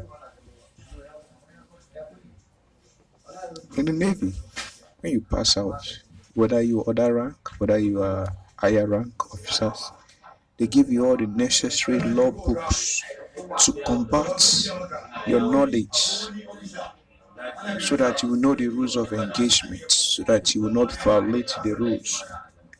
But in the army, what I meant was reverse is the case. And so for this, I was so curious. I was so uncomfortable with this discovery. And so I began to be so patient and observant with all the illegalities of the army. I was determined to know why are they preventing us from the law. So as time goes by, I begin to study everything. I was opportune to have some of this law book. I glance through them, have a true knowledge about them. And so from there, time goes by. I was acquitted with most of these laws. And so, just to cut the whole story short, why I'm explaining this is because of my actions, why I made the viral video. Because some thought that I violated the law, some see it as a sabotage, some see it as an indiscipline, and that is why I need to elaborate and expatiate the two lenses of this issue here. First of all, I didn't know the title of that book that says illegal orders are to be treated as null and void.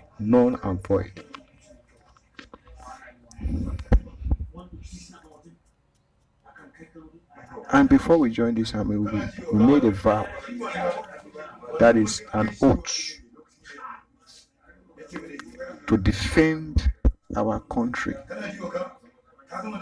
The oath is, my honor is my faith. I vow my faith in Nigeria, the supremacy of the Constitution, our heritage and liberty, to defend Nigeria everywhere, our territory, wealth, and people, whenever the clarions call, whatever the price or odd. My faith is one and ever to the Federal Republic of Nigeria. This was the oath we took. I don't know if the army forgot or they just took that oath as a formality, but I took that oath with my heart, with sincerity, because I meant it. And so, for this reason, with all the things I've seen in the military, the corruptions, how they turn this terrorism to be a business, we are now their stock. You send us to an operation, they will leak the information to enemies and they will ambush us, kill us for no reason and nobody will talk. The worst part of it, where you know that there is a conspiracy theory behind this terrorism, behind our army generals, is that the worst slap, the worst. So they send them to war, and they will give the information to where they are, the location, to the terrorists to kill them. Is that not treason by those officials doing that? But they are still in the military. But you're talking about one Nigeria. Let's carry on. Worst shame of a man, of a soldier, is when the soldier will die in the front line, be buried in that front line. That is to say, the country has no respect for that soldier. There is no dignity and honor in such acts. That is what they are doing. A soldier will die in the northeast, they will be buried in that same northeast. Then we have the National Cemetery in Abuja. What is wrong? But because they want to cover it, they don't want people to be seeing how soldiers are dying every day. They will have to be buried them secretly. Some will do mass burial using an excavator to bury and no. Using an excavator to bury soldiers in the battlefront. And you're talking about one Nigeria. Now, wow. And the excavator, then they could have gone to bury them in Abuja, like he said. Wow. Let's listen on. Noble men, noble cause for this issue. People that vow to defend their country. Yes, some says what I did was insult. Calling the commander-in-chief, chief of army staff, the service chiefs, chief of defense staff, chief of naval staff, chief of air staff, calling them all sort of names. Where I call the chief of army staff a coward, a traitor, and a betrayer. Some say that is an insult. But most of us, we don't know the meaning of insult. Insult is an abusive word that is contrary to your characters. But what I did is a definition of character, not an insult. I called him a coward because yes, he's a coward. How can you claim you are not a coward? They send you to the northeast. They appointed you as a commander because you are from the north, so that you can end this terrorism. And what did you do? You turn it to a business. So they turned the military war into business. Very damning, all of this, isn't it? You will make money for your people. You will arrest terrorists and you will release them after 2 months, 3 months. Say they have repented. Did you see that? That's in your one Nigeria. You release terrorists after 3 months, saying they have repented. We talked about this. I spoke before we even came across this voice note from Martin Idakpini, Lance Corporal Martin Idakpini. I spoke about this on my platform, that this is unjust. The military are pardoning terrorists. Now you hear the evidence confirming it from a military man.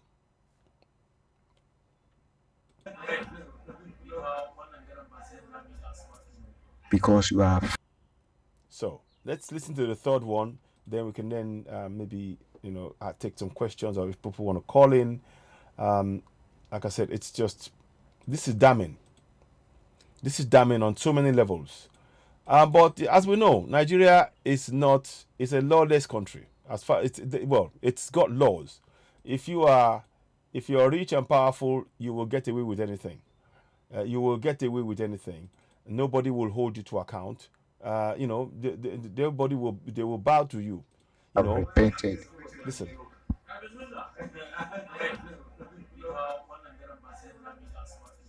Because you are afraid to stand for your people, or in the name of you're afraid of a cabals. Is that not coward?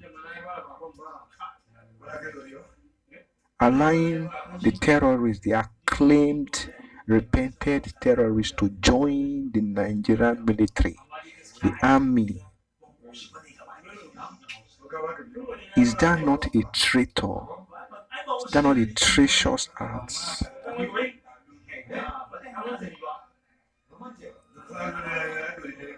$1 billion was extracted from the SS crude oil accounts and given to these people, given to them for the procurement of military hardware.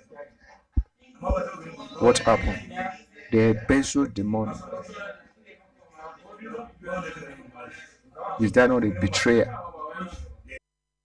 You see, he's right. They embezzled $1 billion taken from excess crude oil to buy weapons. He's right. They're cowards and traitors. But if you say that, oh no, you're being rude. Let's listen on.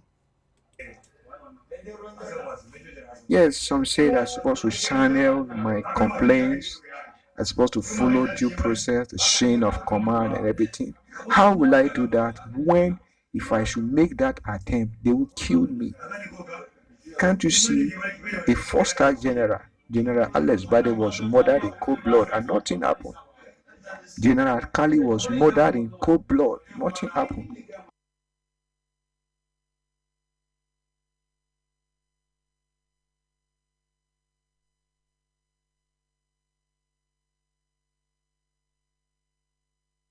That's him. That's General Bade there that you talked about. Let me play it back again, and you can see the picture as I'm talking to you. Happened. General Kali was murdered in. I'm supposed to follow due process, the chain of command and everything. How will I do that when, if I should make that attempt, they will kill me? Can't you see?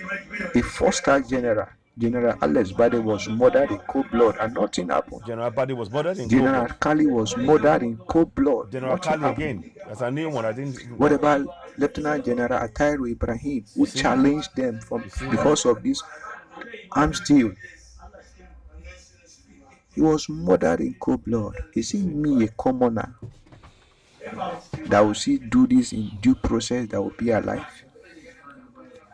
I have studied the game, I have studied every processes, and that is why I need to outsmart them to come up with social media. The social media is not excluded from my vow that I took to defend Nigeria everywhere. Social media is among. I did not do a disgraceful conduct in the social media.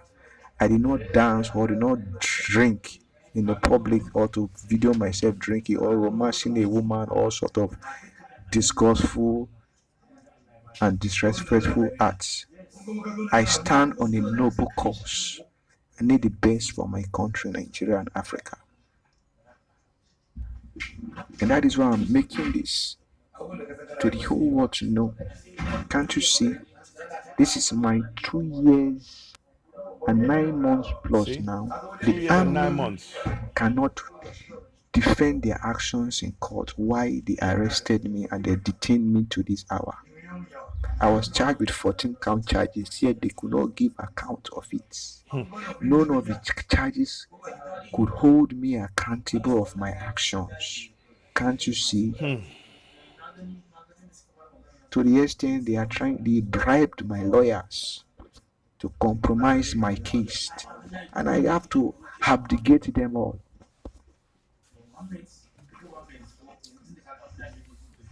So, for those that think that maybe I violated the law, you need to know, you need to rephrase back and know I did not violate the law. I act in accordance of the law. Yeah. Exactly. I am the number one citizen of this country. Some think that yes, you need to be loyal to the military, you need to be loyal to the military, you need to be loyal to the military. Yes, I need to be loyal to the military secondarily, not primarily. My primary responsibility of loyalty is for Nigeria, not for the military. I am primarily loyal to Nigeria and secondarily loyal to the military, because Nigeria is the one paying us salary. You see? The army, the military are just the caretaker of the security architecture. Did you hear that? I said Nigeria, I said on my broadcast, I said we the people are the ones paying the military salary. You heard a military man confirming that. I said that we the citizens, we pay their salary. You just heard the officer confirming that. These are things that we really need to be very cognizant of. I hope people are listening, and please do share this broadcast. You're watching Citizen Network, the platform where we speak truth to power. Please subscribe to Citizen Network backup channel on YouTube. We will need your support. Let's carry on. And so for this reason, when the command is battered, when the command is shady, when the command is corrupt, I need to stand on my ground, because most people do not understand. They see the service chiefs as if they are all gods or nothing. We are all colleagues. I am an other rank, yes, but we are all colleagues. If they fail to act on their responsibility, I have every right. That is why the military coup exist then. But because they see the military coup as a threat to humanity, and that is why nobody want to accept military coup again. Even the least private soldier that have the mind to organize a coup and succeed is entitled to become the president of his country. Because why? We are one uniform. We are colleague.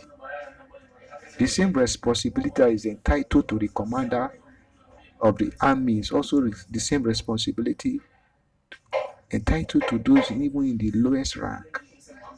When it's at when due. That is why they say appointment is bigger than ranks. No matter your ranks, they can appoint you in any appointment if they see your capability. That is why life in the military is not about your rank, but your morals. It's what you possess.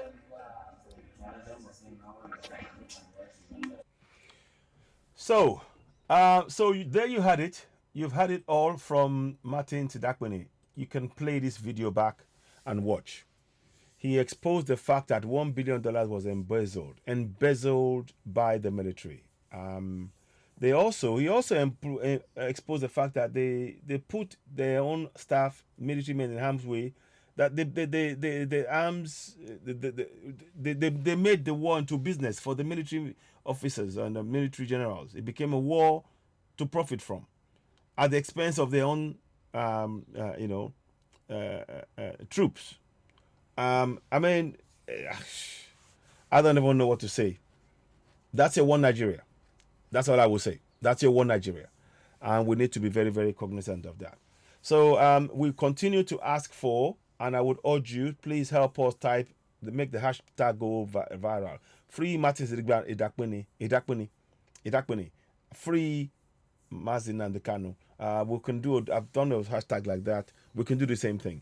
Let us free them. Because you see, if we're all silent in the face of this, it's going to come to touch one of our families or one of us eventually. Then what are we going to do? We need to join hands now and help raise the level of awareness and demand for the immediate release of Martin Idakpini. He's Lance Corporal Martin Idakpini.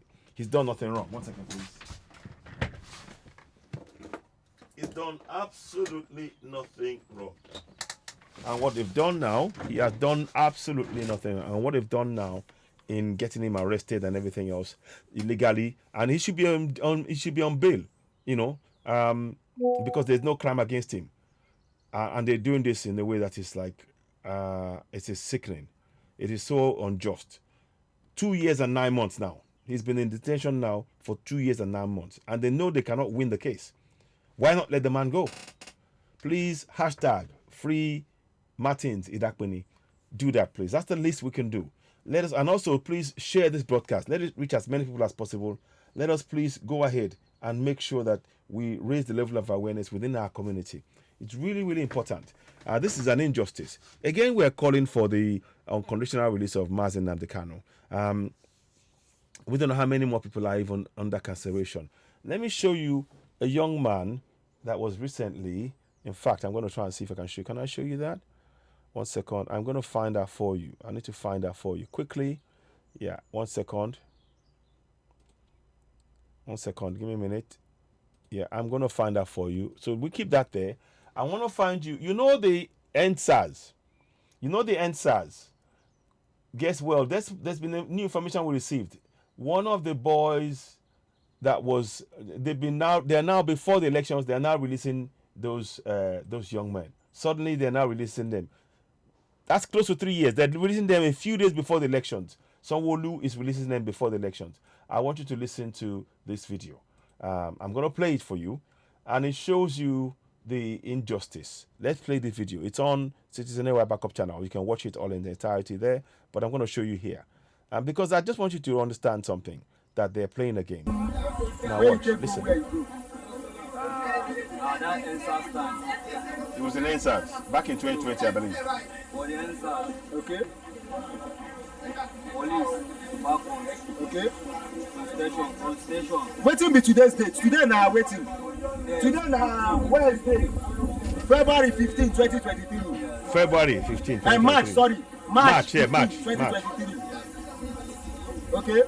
I dey hear you, my brother. As they took us police station, from police station to SARS.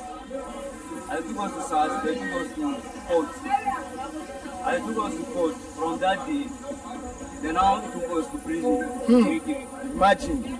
From there, they don't come us there. For there. Yes. Oh, yes, I was almost there for 2 years, 6 months. I never go court. Imagine. Because of NSAS protest, they don't carry you to court See that? today because election, governorship see? election, they come. You see? I just bring me to prison. See his slippers, so to should prove say he just come out. You know they see him. You know they see him. 11 of us were at 11 people. Now they 11 don't people. sleep. Imagine.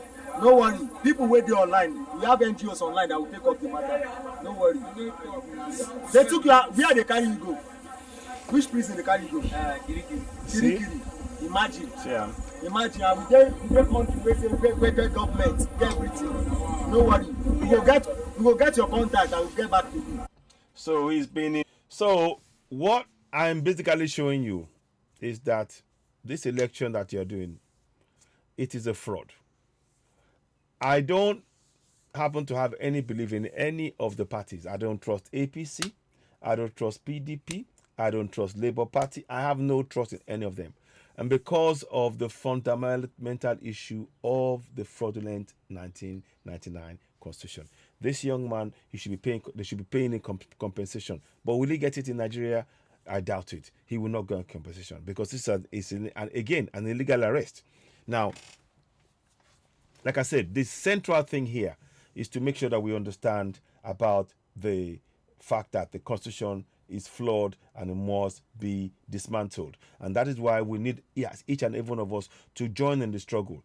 We have to play our part in the current governance by exposing the flaws in the system that we cannot use as a justification to go for self-determination. Now, one of the things that I would like to touch on, if I can find that video, there's a video that I saw earlier on, and I think it's worth looking into. It's worth looking into. You can see this one now because you see this one is obviously speaking against the actions of Sanwo-Olu, because they've had people arrested and wrongly and for 3 years, and they've been kirikiri for 3 years. So that tells you the injustice, and now they're not saying, oh, no, it's the Igbos and everything else. And these are, it just shows you that they're playing a political game. And I've said it that we should not play in their game. I've said that. I've actually come out and said, let's not play in their game because it's all a game. As far as they're concerned, it is all a game. And we need to wake up and be very, very cognizant of that. Like I said, there's a lot that's been done to really diminish what we do on Facebook. 2 people are now watching us apparently on Facebook. That's fine. We will continue to expose the lies and speak to our people, speak truth to power, because we need our people to really understand that we possess the power to make the change collectively by working together. And once we do that, nothing can stop us. I'm of that firm belief. I firmly believe that. So whatever they do now, it doesn't matter. Let them do. That's why we ask you, please subscribe to us on YouTube. If you do, it gives us a chance to be able to now say, okay, you know what? They're doing this. And we'll bring it to the world, and we can carry on with the work we need to do. Let me just see if I can get this right. Try it again. I'm going to try that. Okay, yes. Now, I'm going to show you a video.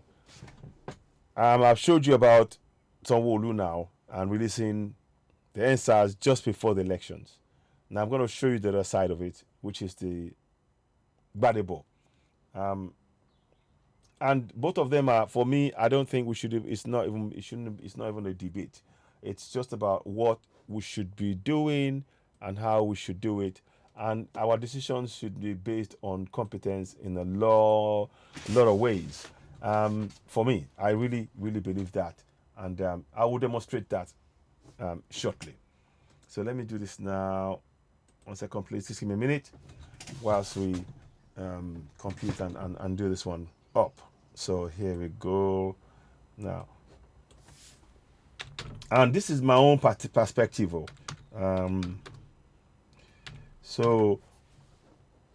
me see.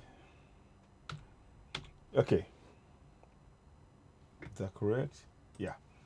Okay, so I'm gonna show you a video shortly. Not a, yeah, a video, and then we will talk about that a little bit. Like I said, this side now you can see that some Wolu people are trying to beg for favor and things. That's why they're releasing people now, and then it's just crazy. So let's get this one now. So now you was gonna see it. I want you to listen to the words here.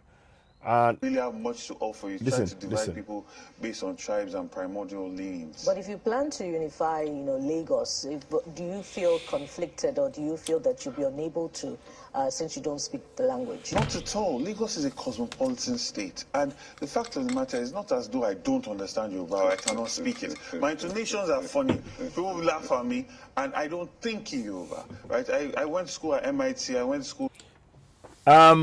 If you're going to be a leader, that's the only thing I will say about this. And I'm being clearly objective about this. If you're going to be a leader in Eko,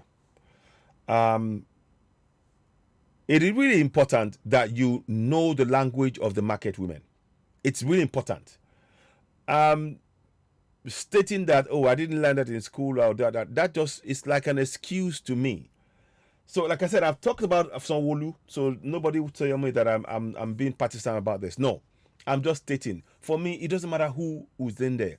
The goal still remains the same thing. We have to go for self-determination. So whatever they're doing now, I'm not really interested. Whoever comes in, they're not really going to change the current situation, because the constitution is a flaw. It's a fraud, and it's flawed. We must be dismantled. A referendum is the only solution. That is my view. But what I want to go on to say is, when it says, let me listen to that bit again, and I want to dissect this a little bit. Not about... Oh, Lagos is a cosmopolitan state. Yeah, we get that. The fact of the matter is not as though I don't understand Yoruba or I cannot speak it. My intonations are funny. Your intonations are funny. Even the more reason, if you're going to be a governor for Lagos State, one of the things that I would say, and I've been advocating for, many of you will know me on Yoruba Nation, and I'm being very, very clear. In Yoruba Nation, we require you to be able to speak the language if you are going to be ahead of anything, because that is how we would communicate going forward. And that clarity of language is non-negotiable, in my own opinion. I'm not taking sides. For me, if we're going to have Yoruba Nation, the leaders must all be able to speak our local language. And particularly, you see, the leaders are supposed to be able to interact with our market women, and they speak Yoruba. And that, the fact, you have to do every effort as somebody who's going to be a leader to make sure that you reach the people, the most important people. They are the market women. They speak their language. You have to speak and in the language they understand, not expect somebody to translate it for you. So for me, like I said, he's a Yoruba man. He's half Yoruba, but for me, if his dad is a Yoruba, he should be, he is Yoruba man. I don't have a problem with that. But what I do have a problem with, and I would say, anybody, when we get Yoruba Nation, we've stated it. We want to have Yoruba Nation, a nation where our official language is Yoruba. So you can begin to see that Yoruba would be something that somebody who says, oh, I got all the qualifications, but I don't know Yoruba. So it's actually going to be counterproductive to what we want to achieve in Yoruba Nation. For me. That is not to say that he hasn't got other qualities. Please, let's not be, I'm just being, you see, as I've said about Sanwo-Olu now, in the fact of the NSAS and what is done, I'm saying the other side, because I think it is important to have a balanced opinion, balanced views, to talk about things, and not be afraid to talk about it from that point of view. For me as a Yoruba man, you will see when I'm talking in Yoruba, mo gbìyànjú ni, ó lè má jagara, àmọ́ mo máa sọ, àwọn èèyàn dẹ̀ ń gbọ́ mi, ó dẹ̀ ń yé àwọn èèyàn wa. Ara àṣà wa nìyẹn, ara àwa wa nìyẹn. What I just said is basically, for me, I may not be able to speak it fluently, but I speak it nonetheless. And because when you are going to go to the market, imagine you're going to the market and you're going on a campaign trail. So you go to a town. I can't so mo ki gbogbo lẹ́yìn mama wa báwo ni hello ni kini okay hello ni you even drew a battle with them. Hello le enta pon mélòó ogun ke che le gba ni márùn mẹ́ẹ̀dógún ẹnu ko be yẹn. You start bantering with them, and that endears people to you. That's one of the things that we need. It endears when you can speak your people's language, you are part of them. When you can speak your people's language, it means that you are part of them. It doesn't mean that what I'm saying here does not mean it doesn't make Gbadebo for me any less a Yoruba man. No, please, let's be very clear. Or Igbo man. No, that's not what I'm saying. No, please, that's not what I'm saying, because I don't want anybody to go and misconstrue what I'm saying now. I am being very objective and very clear in what I'm saying. What I am saying is that if he can make a statement and say, you know, let's play it again, so then I'll make the fuller statement when let's play it again. Let's go. Really have much to offer. You try to divide people based on tribes and primordial leanings. But if you plan to unify, Lagos, do you feel conflicted, or do you feel that you'll be unable to, since you don't speak the language? Not at all. Lagos is a cosmopolitan state, and the fact of the matter is not as though. When we get Yoruba Nation, it's Yoruba that we're going to speak. In France, in the French capital, they speak French. They may know other language. They may see France, the French capital, as cosmopolitan and all of that. Paris, they may see it as cosmopolitan, but the language that they will speak is French. When you go there, even if they're going to teach you, you will speak French. So when you are a leader, I expect you, I don't know about now, I can't control what's going on, but in Yoruba Nation, when we get Yoruba Nation, the constitution and everything is going to be in Yoruba. Already, you've seen me, when I talk about Nigeria, I translate the Nigerian constitution into Yoruba. I am telling you what I am doing. I'm not just saying it should be. That is an exercise. I'm going to show you again, those of you who are watching. So this is not about bias. This is about what simply must happen. That area for me is non-negotiable. Equally, anybody involved in holding people like the Sanwo-Olu crew, making sure that and putting people in NSAS for 3 years, they do not deserve to be in government. What we need are people who have the qualities that will serve the needs of the people, whatever side you are on. Let's be very, very clear about that. That's for me. So I'm not supporting a governor that suddenly releases people from NSAS and said that nobody was arrested, nobody was in jail, nobody died, and everything else, and now they're being released just a few days before the elections. Tells you that they're not to be relied on. But equally, I'm going to speak about this issue, the issue of the language. For me, it is a deal breaker for me in many respects. Just like this issue of the current governor lying about the NSAS and now releasing them to try and garner more votes. That is terribly wrong for me. I don't accept that. That is not a blame on Gbadebo, but it is a requirement. It must be a requirement for the position, in my opinion. And of course, it's only my own opinion. So this is what I'm talking about now. If you look at what I've done here, I've translated the current constitution into Yoruba, because our people, we need to speak the language of the people. If it was in Igbo land, I would support 100% the speaking of the Igbo language by the governor. They need to speak it. Even though they may be, even if, let's say, flip it around. Say that the ban going for elections in Anambra State, for example. Say his mom is Yoruba and his dad is Igbo, but he cannot speak Igbo. It's not, for me, I wouldn't want to sort of have somebody that cannot speak that language, because when the people are in the market and something goes wrong and you want to quickly get in there, you need to meet them at their level. That is my own opinion. And for me, I sing the Yoruba national anthem. You need to be able to sing that. You need to be able to. For you as a leader, if you want to lead people as well, if you're going for leadership role, I would suggest that you make yourself uncomfortable. Learn that language, because you need to meet their needs where they are. That's just my own opinion. I'm not saying that it shouldn't go for anything, but for me, it is most important. And I would also urge going forward that all of the governors and all of the business of the state should be done in Yoruba language.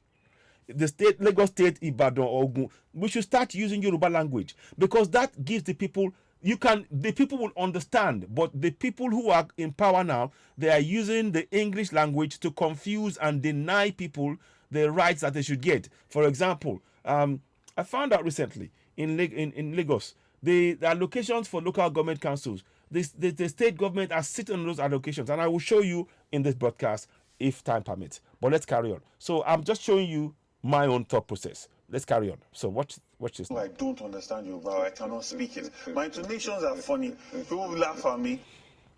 Nobody, I don't speak fluent Yoruba, but I try my very best, and I work at it.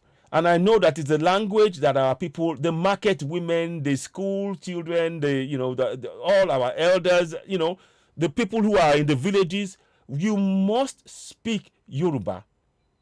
And particularly if you're Yoruba, and if you're going to go for a government position, fine if you're going to be a private individual and you don't want to speak it, or it's not, or if you're a private business, that's fine.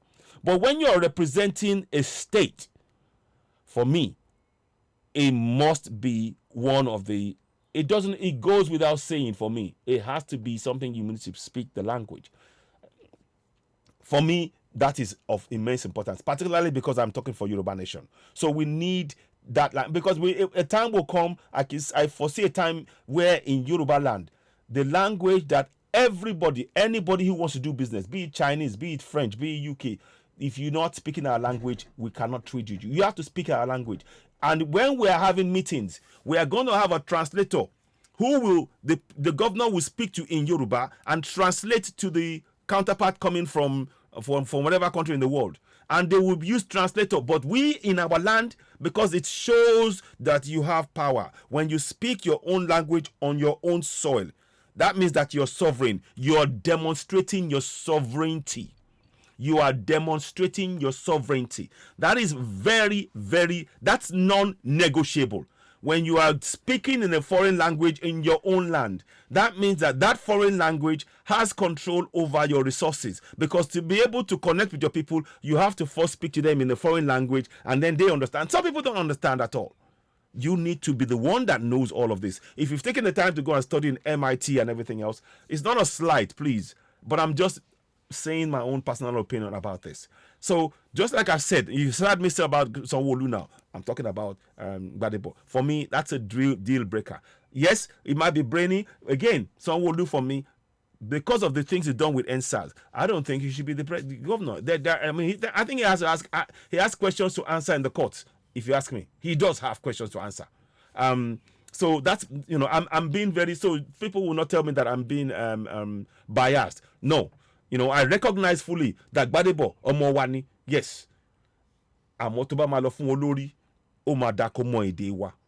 Ó dá kó máa sọ, kó lè wọnú ọjà kó sọ̀rọ̀ kó jágara, káwọn èèyàn kan mọ tó ń sọ. Ó dá lójú tèmi o, mi mọ bẹ́ ṣe rí sí o. That's how I see it. But let's go on. I don't think in Yoruba, right? I went. Well, you see, that's the other thing. You have to think. Oche Pataki, you have to speak and think in Yoruba. If you are going to lead Yoruba people, you cannot meet their needs truly. You can meet the needs of some, and you may try to meet those needs. But the fact that you're not interacting at that really fundamental level of the language, you're not going to fully understand their needs and be able to be so, and that commitment will not be there. I don't believe. Again, that's only my own opinion. That's only my own opinion. Let's go ahead. School at MIT, I went to school in Nottingham, I went to school in France, I went to school. So there's been all of the things is listed now. There's nothing wrong with that. But it just shows the lack of foundation of things that we have in our nation. We have to go abroad to get any quality education. And that has to change. And if he's speaking in English now, is he not going to be partial to English being taught in schools and things? How is it? What is his view on having the language taught in our Yoruba language taught in schools? What is his views? How about his children? This opens a lot of questions for me now. Now I'm beginning to questioning. I understand. Yes, you are part Yoruba. Not part. You are Yoruba.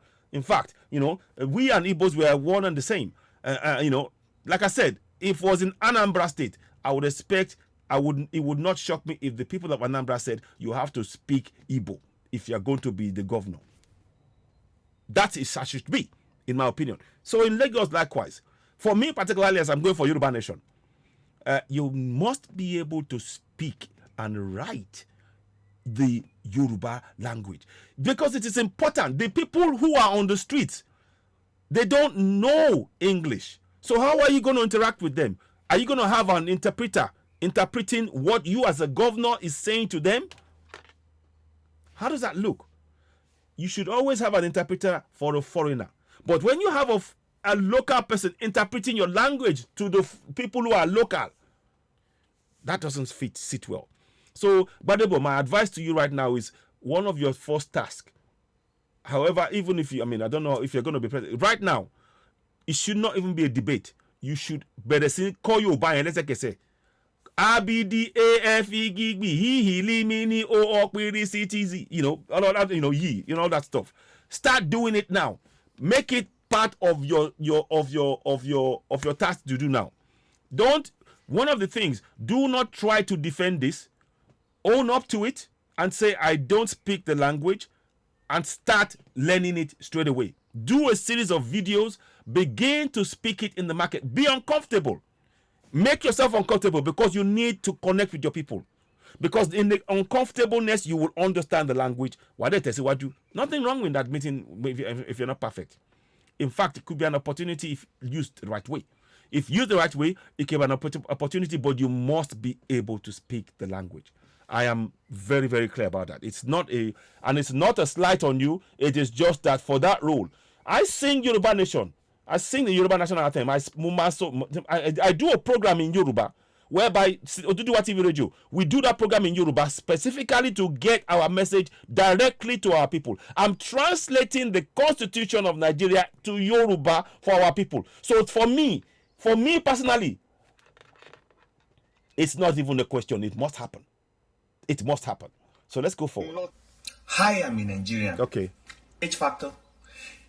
So I don't want to belabor the point. I'm not interested in so based on tribes and primordial names. But if you plan to unify, Lagos, do you feel just listen to it and I'll move on. Do you feel that you'll be unable to, since you don't speak the language? Not at all. Lagos is a cosmopolitan state.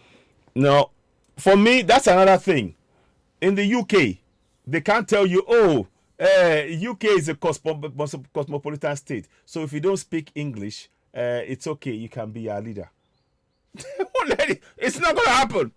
You have to speak English. If you can't speak English, how are you going to interact with the people? That's what they will ask you in the UK, in London here.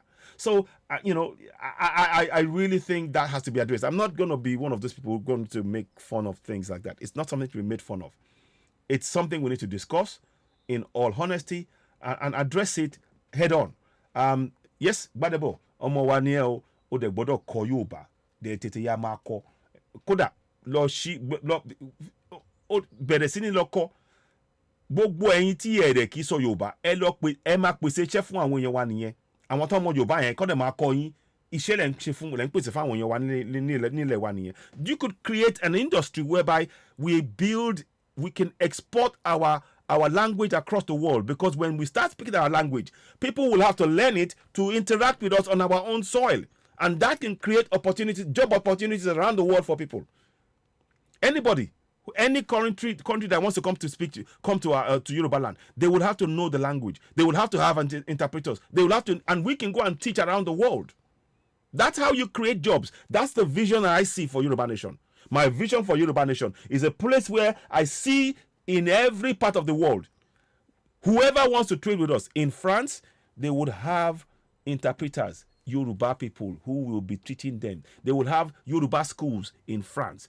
They will have Yoruba schools in UK. They will have Yoruba schools in the US. They will have Yoruba schools in Spain, where all of those officials who want to come and do trade with us in Yoruba land, they will learn Yoruba, and we are creating jobs for our people. What's not to like about it? I don't see anything not to like about it. It is a must. For me, I don't see it. What's not to like? It is a deal breaker. So that is very important. So that does not mean that I oppose Badebo. I'm just saying that in terms of particularly on my stand on Yoruba Nation, holding this flag that I'm holding. No, you must be able to speak that language. O gbọ́dọ̀ máa sọ èdè yẹn ni. No ifs, no buts. It must happen.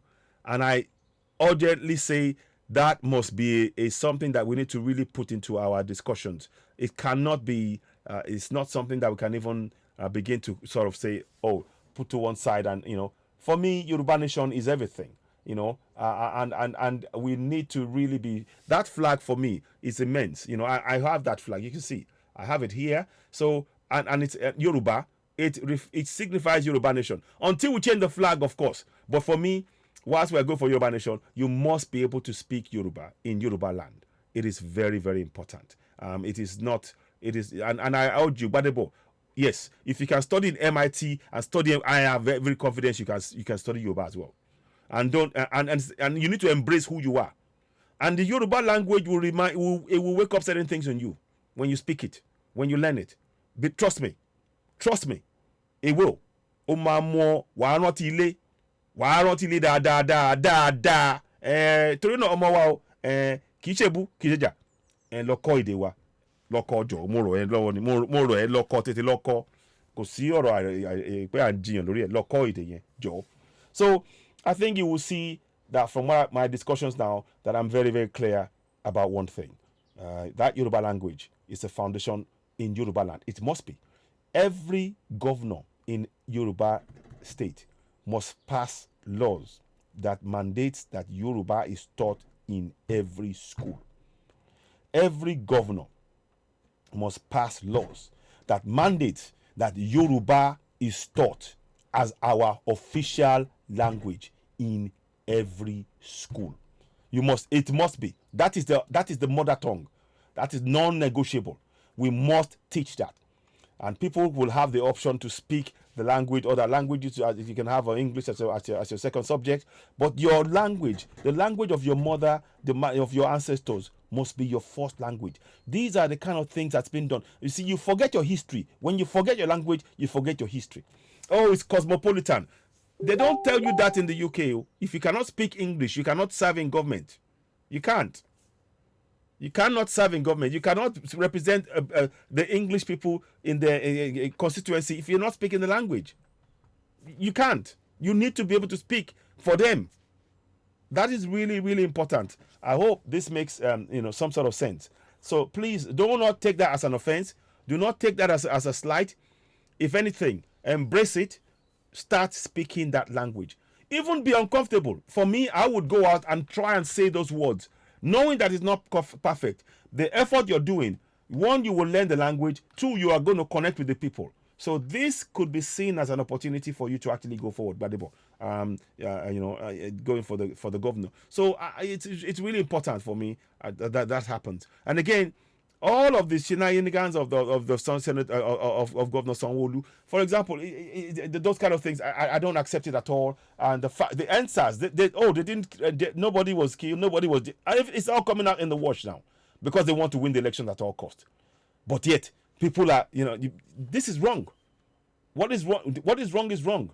And like I said, like I told you all, I state this again. It is not about who wins elections. It's about using the laws within the constitution to hold them to account. I'm going to show you something. Lagos, for example. Let's just go I'm actually going to go zone into Lagos. I want to show you something. I'm going to share something to you. And you should be asking all of them this question. Where are the funds for the local government area? Where are those funds? That's the question we should be asking. Let me see if I can find it. Is that it here? I wonder if I can find it. Okay, is that it? Maybe it is here. Okay, let me see if I can find that one. There is something I want to show you. And it was quite a surprise when I found that out about Lagos. No, that's Ogun State. Sorry, 1 second. Let me just try that one more time. I think I've got it. I think I have it, don't I? Okay. Not this one. Is that it? Let me try that again. 1 second, please. I'm just trying to find. There's an information that I had yesterday, and I was looking through it, and I thought I saved it down, but I don't think I have. In that case, I won't go ahead with the discussion in depth as I wanted to go, but I'll touch on it briefly. Let's have a look at it again. I'm trying to show you. That's not it. 1 second, please. 1 second. No, that's not it. Oh. Okay. I'm gonna just check something now. 1 second. I just want to check that I got it right. I'm sure I had it here. Let me try. I'm gonna check something quickly before I go ahead. I want to talk about Lagos and give you a bit more breakdown. Let me just go and do this first.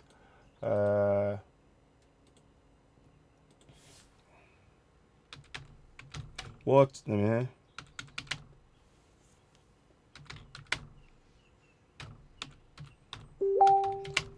Allocation. Minute.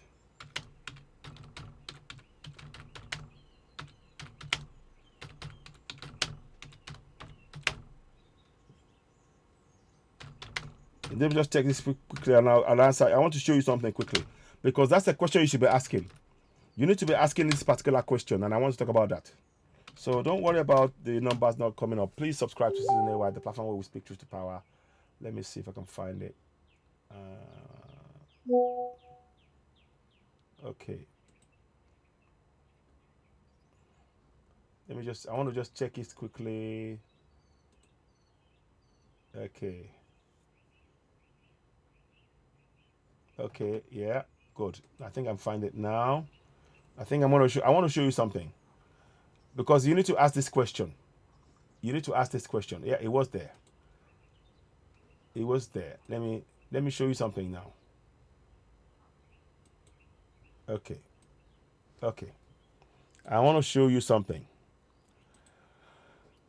Federal allocation account allocation committee disbursement to Lagos, Nigeria. 2020.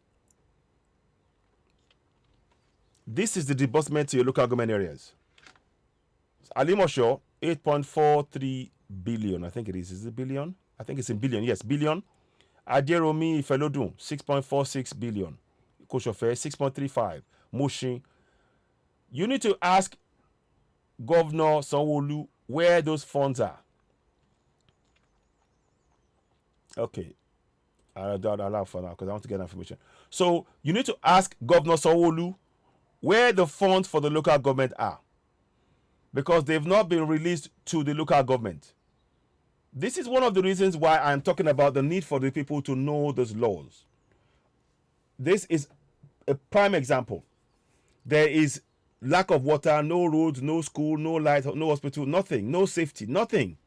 The funds are in the hands of the state government, but it never gets into the hand of the local government. And that is why this program is engaged in. I'm going to do this in English, but you saw a minute ago that I have the Yoruba version of the Nigerian Constitution, that we need the people. And that's why I keep telling you, this is no longer about the I don't want to mess up with that one. Hope it doesn't mess up too much. This is no longer about the election. Forget that. The election is not the concern. What is of most importance right now is holding whoever they elect into office to account. And this is what I mean. So I'm going to show you briefly. Is that it? No, it's not that one. 1 second. Let me go back here. Is that it? This one. Yeah, this one. So I'm going to do this. Let me do this quickly. Okay. Now, I want you all to get familiar. You know, I spoke about this earlier on. Please don't forget hashtag Free Martins Idakpini. And of course, Free Mazi Nandikano. They are both heroes and they're both fighting for the people. So Free Martin Idami, Free Martins Idakpini, Free Mazi Nandi. He must be freed. Now, let's quickly go into this question again. you need to have these two information to be able to ask that question I posed in terms of demanding for funds for your local government area to be used for the things like roads, water, light, school, bridges, health, and everything else. You need to know this information that I'm putting before you. You need to know that sovereignty belongs to you, every community. I advocate that every community put this on their wall, in the wall of every community building from today. From today, every community should have this statement pinned to their wall. I know you may not want to have that particular the constitution as I put it there. If you must put the constitution as currently is on there, but these words you need to know. It is hereby accordingly declared that A, sovereignty belongs to the people of Nigeria, from whom government through this constitution derives all its powers and authority. Now what that does is that every community will now understand that sovereignty comes from each and every community, and it's the collection of those communities that gives the power to the federal government to run the nation. So you need that information, because many people don't know that. But that's going to be, again, this will be in Yoruba. I mean, I have in Yoruba. In Yoruba, I want this to be in Yoruba land. This should be something that should be in Yoruba translation, which I had in the earlier. In fact, let me do this. Let me even go one better. I want to really show you what I mean when I'm talking about this. So I'll quickly flip the picture, because I want to make sure that you understand how important this is. And I'll read it in Yoruba. So you can see the same thing. I've done it in Yoruba. You need to have that on the wall. So I'm going to quickly read this in Yoruba for those who are in Europe, because that's what we need to see from our governors. Ìkópa nínú ìjọba ìlú ni ó ṣe pàtàkì jùlọ fún gbogbo ọmọ káàárọ̀ oòjíire láti mọ̀. So that means it is participation in their governance is the most important thing for all Yoruba people to know. Participation, the fact that they have the power to participate in their governance, is the most important information that every Yoruba person in all our communities must know. So now we're going to go back, and then I'll translate it. I'll go back to the English one afterwards. So now, ó wà nínú ìwé òfin ilẹ̀ amúnisìn tí a mọ̀ ní Nàìjíríà pé nípa báyìí ó ti kéde pé ìjọba jẹ́ ti àwọn ènìyàn Nàìjíríà láti ọ̀dọ̀ ẹni tí ìjọba nípasẹ̀ òfin orílẹ̀-èdè yìí ń gba gbogbo agbára àti àṣẹ rẹ̀. So what it means is that it's telling you that the powers to run the nation flows from the communities to the government, who are running on behalf of all of the communities collected together. So sovereignty is yours in every community. You need to know that information. So now, then I'm going to do the second part of it. The second part is the participation. Ẹni àṣẹ nínú ìwé òfin láti kópa nínú ìjọba ìlú, abala kẹrìnlá, section 14(2)c. Ìkópa àwọn ènìyàn nínú ìjọba wọn gbọ́dọ̀ rí dájú ní ìbámu pẹ̀lú àwọn òfin orílẹ̀-èdè yìí. So this is it's telling you that you as a citizen, you have the right to participate in your own governance. And I want you all to have that in every community hall. You must have this displayed on every community hall in Yoruba in this case. I'm going to go back to English now, but in every Yoruba, in Koshofe, for example, and whatever areas, every community must have this in Yoruba, so that the people who are going to be coming in, who are going to be actively participating in ensuring they exercise those powers, they know what is written within their constitution to be able to hold those in government to account. This is far more important than any election. This is far more important than any election, because after the election on Saturday, this is the most important job. You have to be questioning the government every single day. If you want roads in your community, water, light, road, school, bridges, healthcare, you need to be involved every day in putting pressure on your local councillor, your House of Assembly, your local chairman, your state governors, your state House of Assembly. You need to be going together. This is where the work begins. The election voting is just one side. It's a one tiniest part. Remember, voting happens only once every 4 years. Well, for you to get the roads, if you do not start participating in, and I recommend that you be part of a committee, at least 2 committees in your community. One should be road, the other one should be light, for example. So you should be part of a committee on road, committee on light. and be participating in it to make sure that the roads you need for your community to have good roads is in place. Going to a church is not going to give you roads. Going to a mosque is not going to give you roads. This is where you need to go. So I just wanted to put that there. Let me step back a little bit. So let's bring this down. No, not bring it down. Let's just do this. So come back here again. So this is going to be in Yoruba now, in English now. Sorry. So please, I want you to familiarize ourselves with that. This part of these are the two most important information that you must hold on to as a citizen of contractual Nigeria.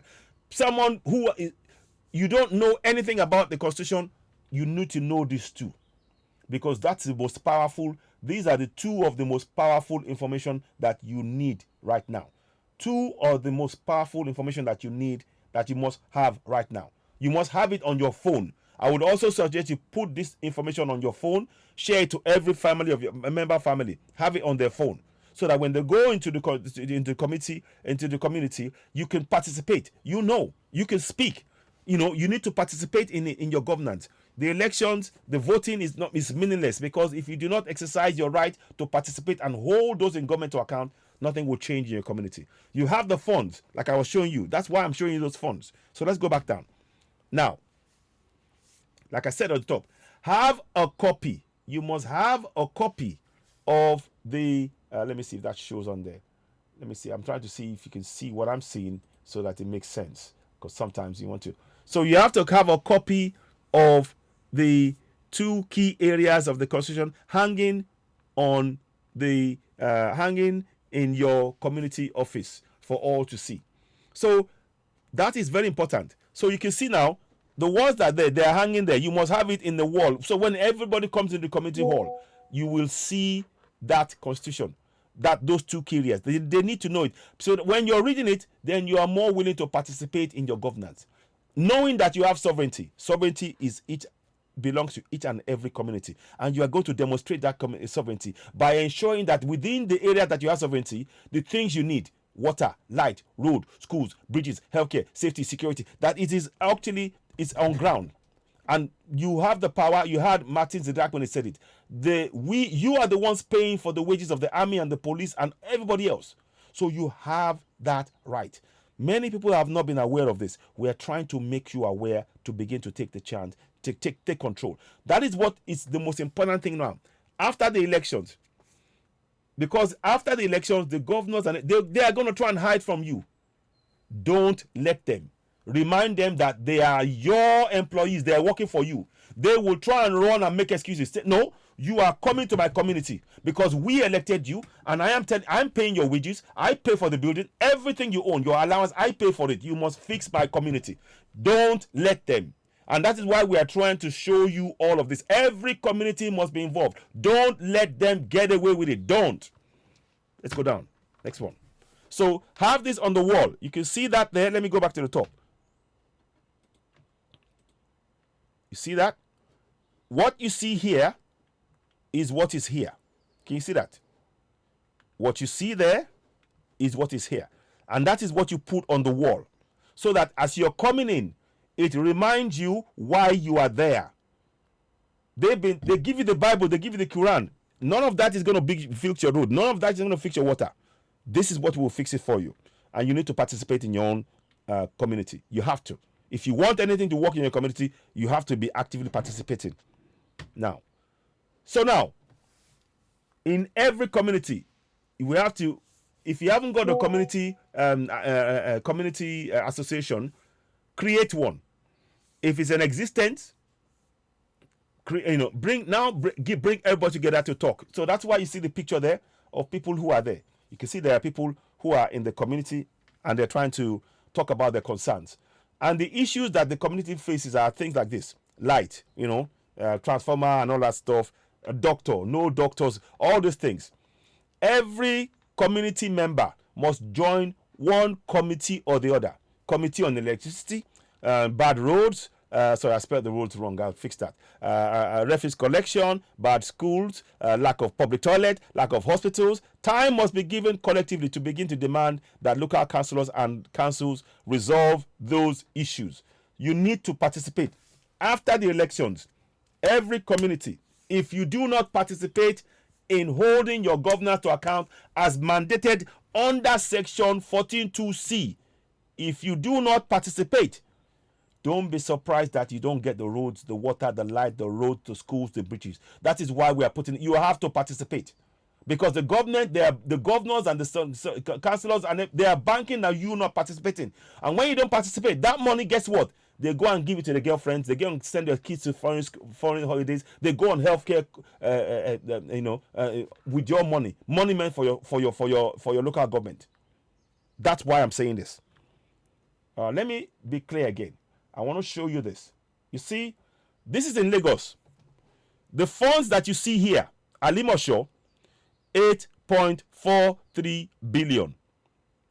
Where is the money? You need to be asking your local government council, where is that money? They are going to tell you that that money has not been received because the state government don't give it to the local government. That is where you come in. When you start participating in your own governance, you will be following the money. You don't need money from people like me who are abroad. You have enough. 8.43 billion for Alimosho. Ajeromi Ifelodun, 6.46 billion. That's in Naira. Koshofe, 6.35 billion. Mushin, 6.26 billion. Oshodi, 6.23 billion. Ojo, 6.16, Ikorodu 6.05, Surulere 5.87, Agege 5.73, Ifakojaye 5.63, Shomolu 5.53, Ikeja 5.29. You need to be doing what I'm showing you here. 1 second, please. Let me just get a back up.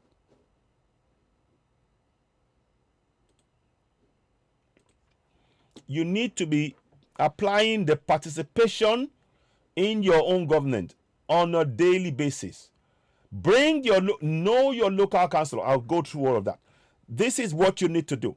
If you do not ask those questions, the money that you saw in those local government areas, the state government and the state house of assembly, they will sit on that money and you will suffer. You have to participate.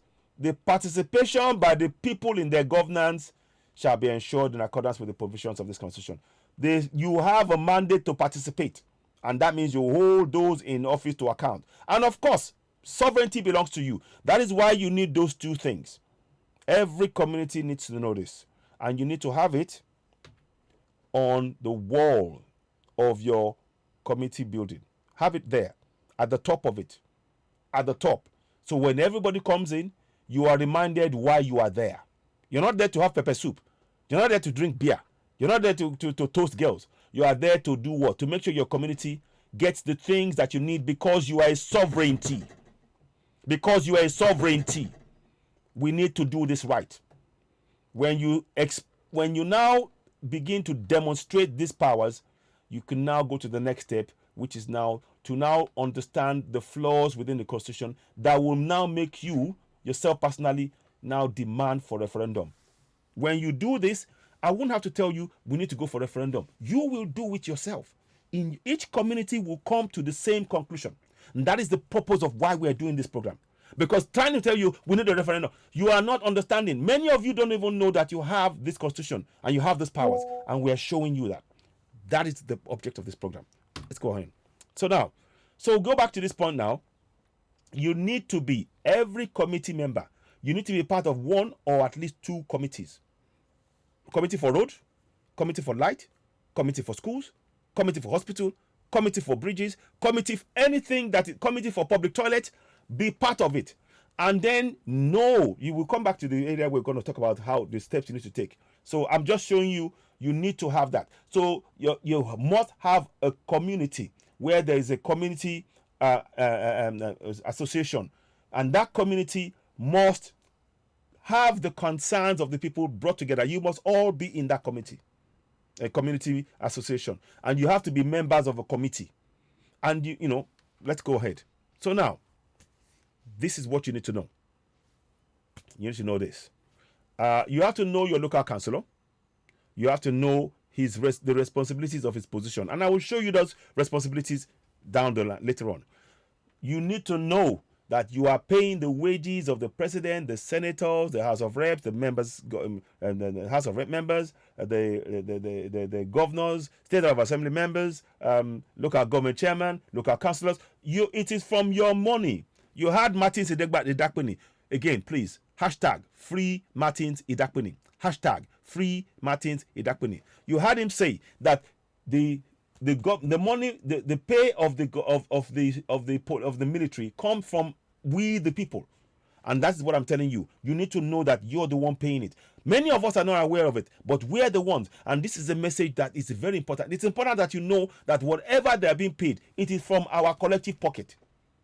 It is our money, and you need to get comfortable in knowing that fact and demonstrating that fact to any official. You're not being rude. You are being factual, and you need to know that information, because that will empower you to now ask them questions. If you don't know this fact, you will not feel comfortable to ask questions. It's really important, this step. Now, okay, and also we're going to be running courses. We're going to be running courses whereby we want to teach each community how to go about exercising their constitutional rights as a sovereignty and being able to participate in governance. We want to be running courses on that in due course. But we want that to happen organically. But and we will talk more about that now. So the next thing is like I said, you're paying it. The buildings used by the National Assembly and the State of Assembly and local government are paid for by you. Again, you need to understand that everything that they're using, it comes from your community. It's the collection of all the communities that goes ahead to make it into a nation. So that money coming from every community is what they use in paying government officials, paying politicians. Your money. Again, you need to know that fact so that when you're talking to them, you remember we're the ones paying your wages. You say it with with authority, and then they don't want you to know these things. They don't want you to know. We are here to expose it so you can begin to hold them to account. So your job, it doesn't end after the Saturday coming. The real job has just begun, because the politicians are going to try and hide from you, and you need to know. Knowing this information, you now know that you own them. You can ask them questions whenever, however, and they must not say no, because they are working for you. They have hidden this information, and we are trying to unpack it for every community. You have the power, and we want you to begin to exercise that power. So let's go ahead. So spread the knowledge. Spread this knowledge to all Yoruba people in your area. So, for example, not only Yoruba people. So, if you're in Igbo land, spread this knowledge to all Igbos. If you're in Middle Belt, spread it. But for purposes of the picture you see behind is for Yoruba people. Aimed at, because I did it in Yoruba. But this is also, you can do it for Yoruba, for Igbos, for Middle Beltans, we need that information in every community. Because after the elections, I'm telling you, these politicians are going to go and hide. But you need to know that you can call them out to answer you anytime you want.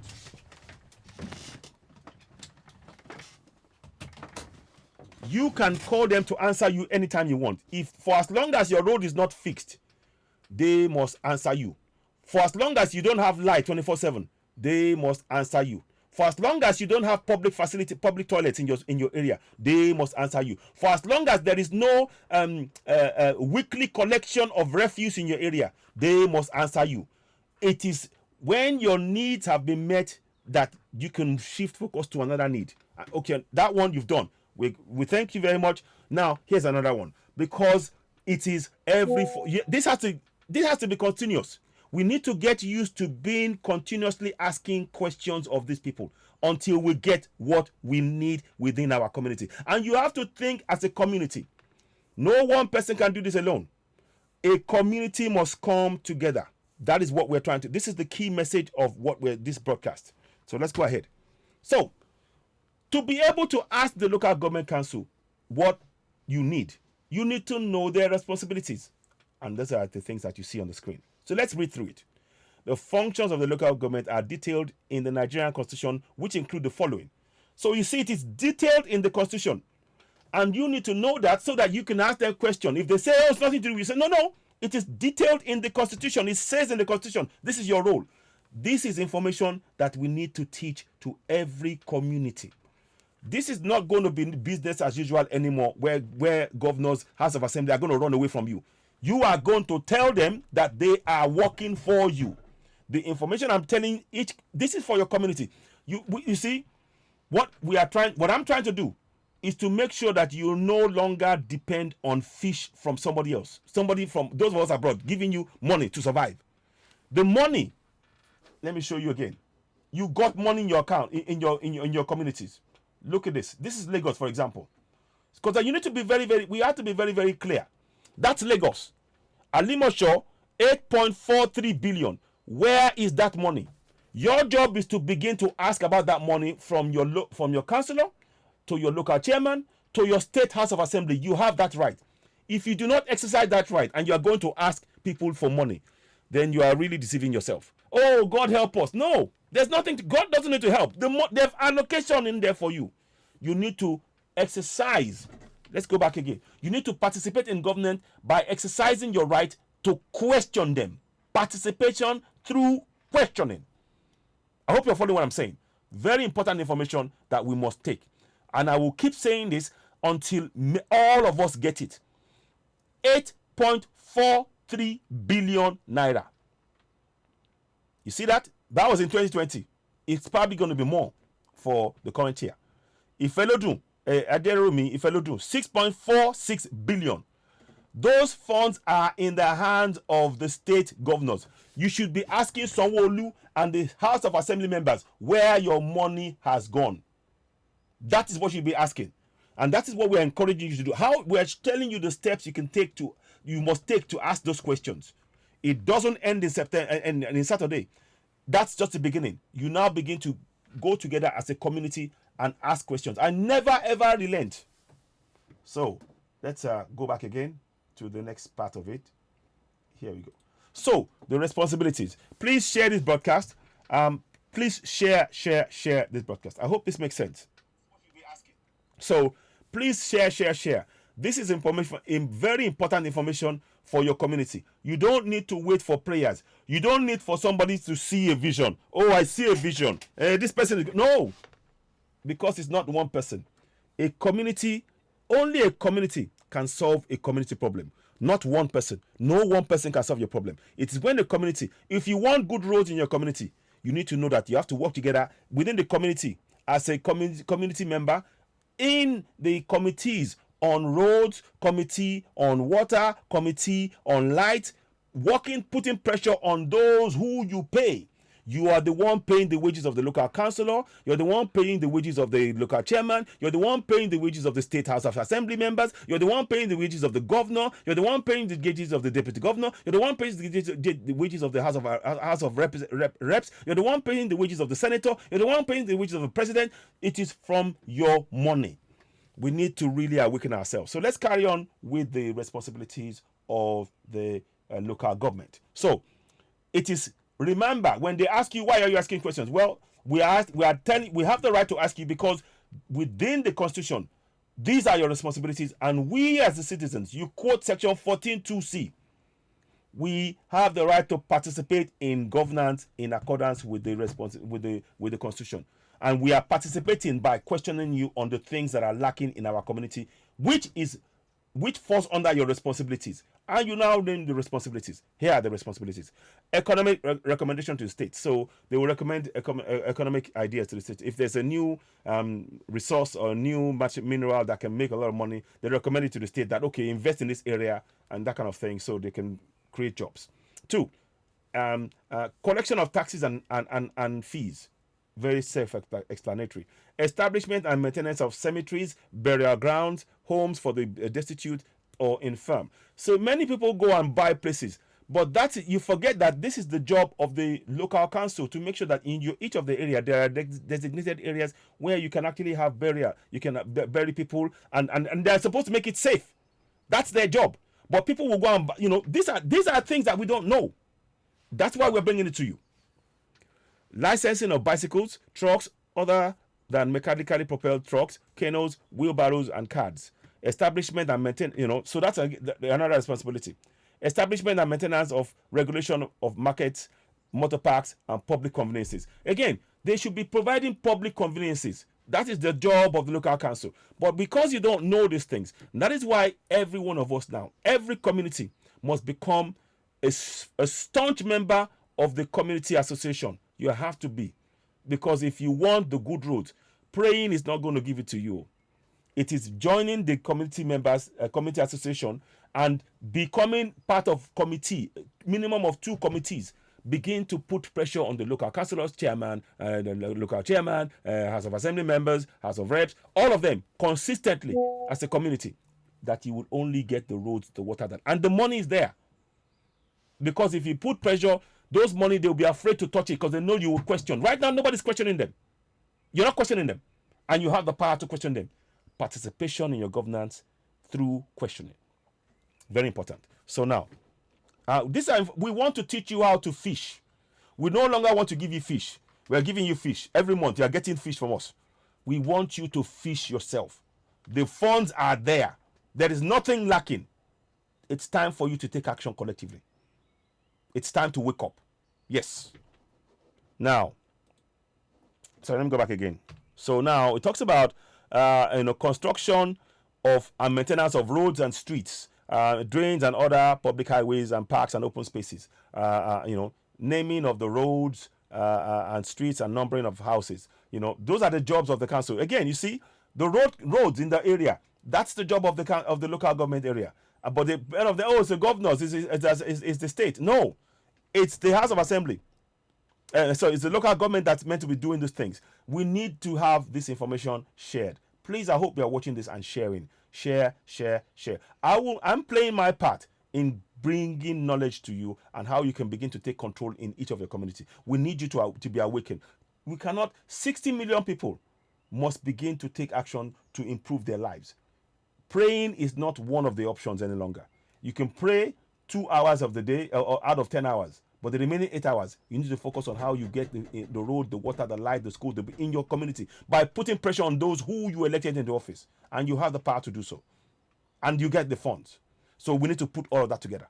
Now, naming of roads and streets and numbering of houses, provision of and maintenance of public transport and refuse disposal. Exactly, I talked about refuse disposal. How many times do they come and collect refuse in your area? How many times? When last did that happen? Those are the kind of things you need to know as a community, and you need to begin to demand for it. And they need to, but all of that money they've taken and looted. But you need to be asking questions. From today, you should be a member of the community association within your own community. That is the only way anything will change. And for those who, there should be a committee for rent rates. So for the people who are suddenly being pushed out of one community in Lagos to go on to another one, if there was a committee for rent rates, they would have stopped people being pushed out, because they would have put pressure on the local government. Look, the people cannot pay. What is going on? Then they will resolve it. You are putting pressure on them. You need to participate in your own governance. That is what we're saying here. So now, and then registration of births and deaths and marriages. So that's part, again, local council. So let me go back again. Assessment of privately owned houses, tenements, for the purposes of levying such rates as may be prescribed by the House of Assembly. So the local government also collects taxes based on the number of houses, different kind of housing structures you have. If you have the flats in the place, they can collect rent on behalf of the House of Assembly, because that falls outside of their own remit. But they can only collect and give to the House of Assembly. Control regulations, outdoor advertising, movement and keeping pets and all descriptions, shops, kiosks, restaurants, and other places places for sale of food to the public, and laundries. So these are responsibilities of the local council to you. You need to know this. Every community must know this. Many of us, we know the rules. Many of you will know the rules when you go to a church. You will know the rules when you go to a mosque. You will know what they tell you, where you can't sit, but you don't know the rules that impact your life, the local council. You don't know the responsibilities they have to you. These are the kind of things you have to be a member for the community association. You have to join. Everybody within the community must join that, because that is how you are going to get the roads and the water and the light and the schools and the bridges and everything that you want. It's not going to fall into your lap. If you're going to pray in the church 10 hours, 20 hours, 30 hours, and you think that will bring you roads, you're wasting time. The people you give the money to, they are not the pastors, they're not the imams. They are your local councillors. You better work together within your community to begin to put pressure. Start now. Don't wait till tomorrow. Start now.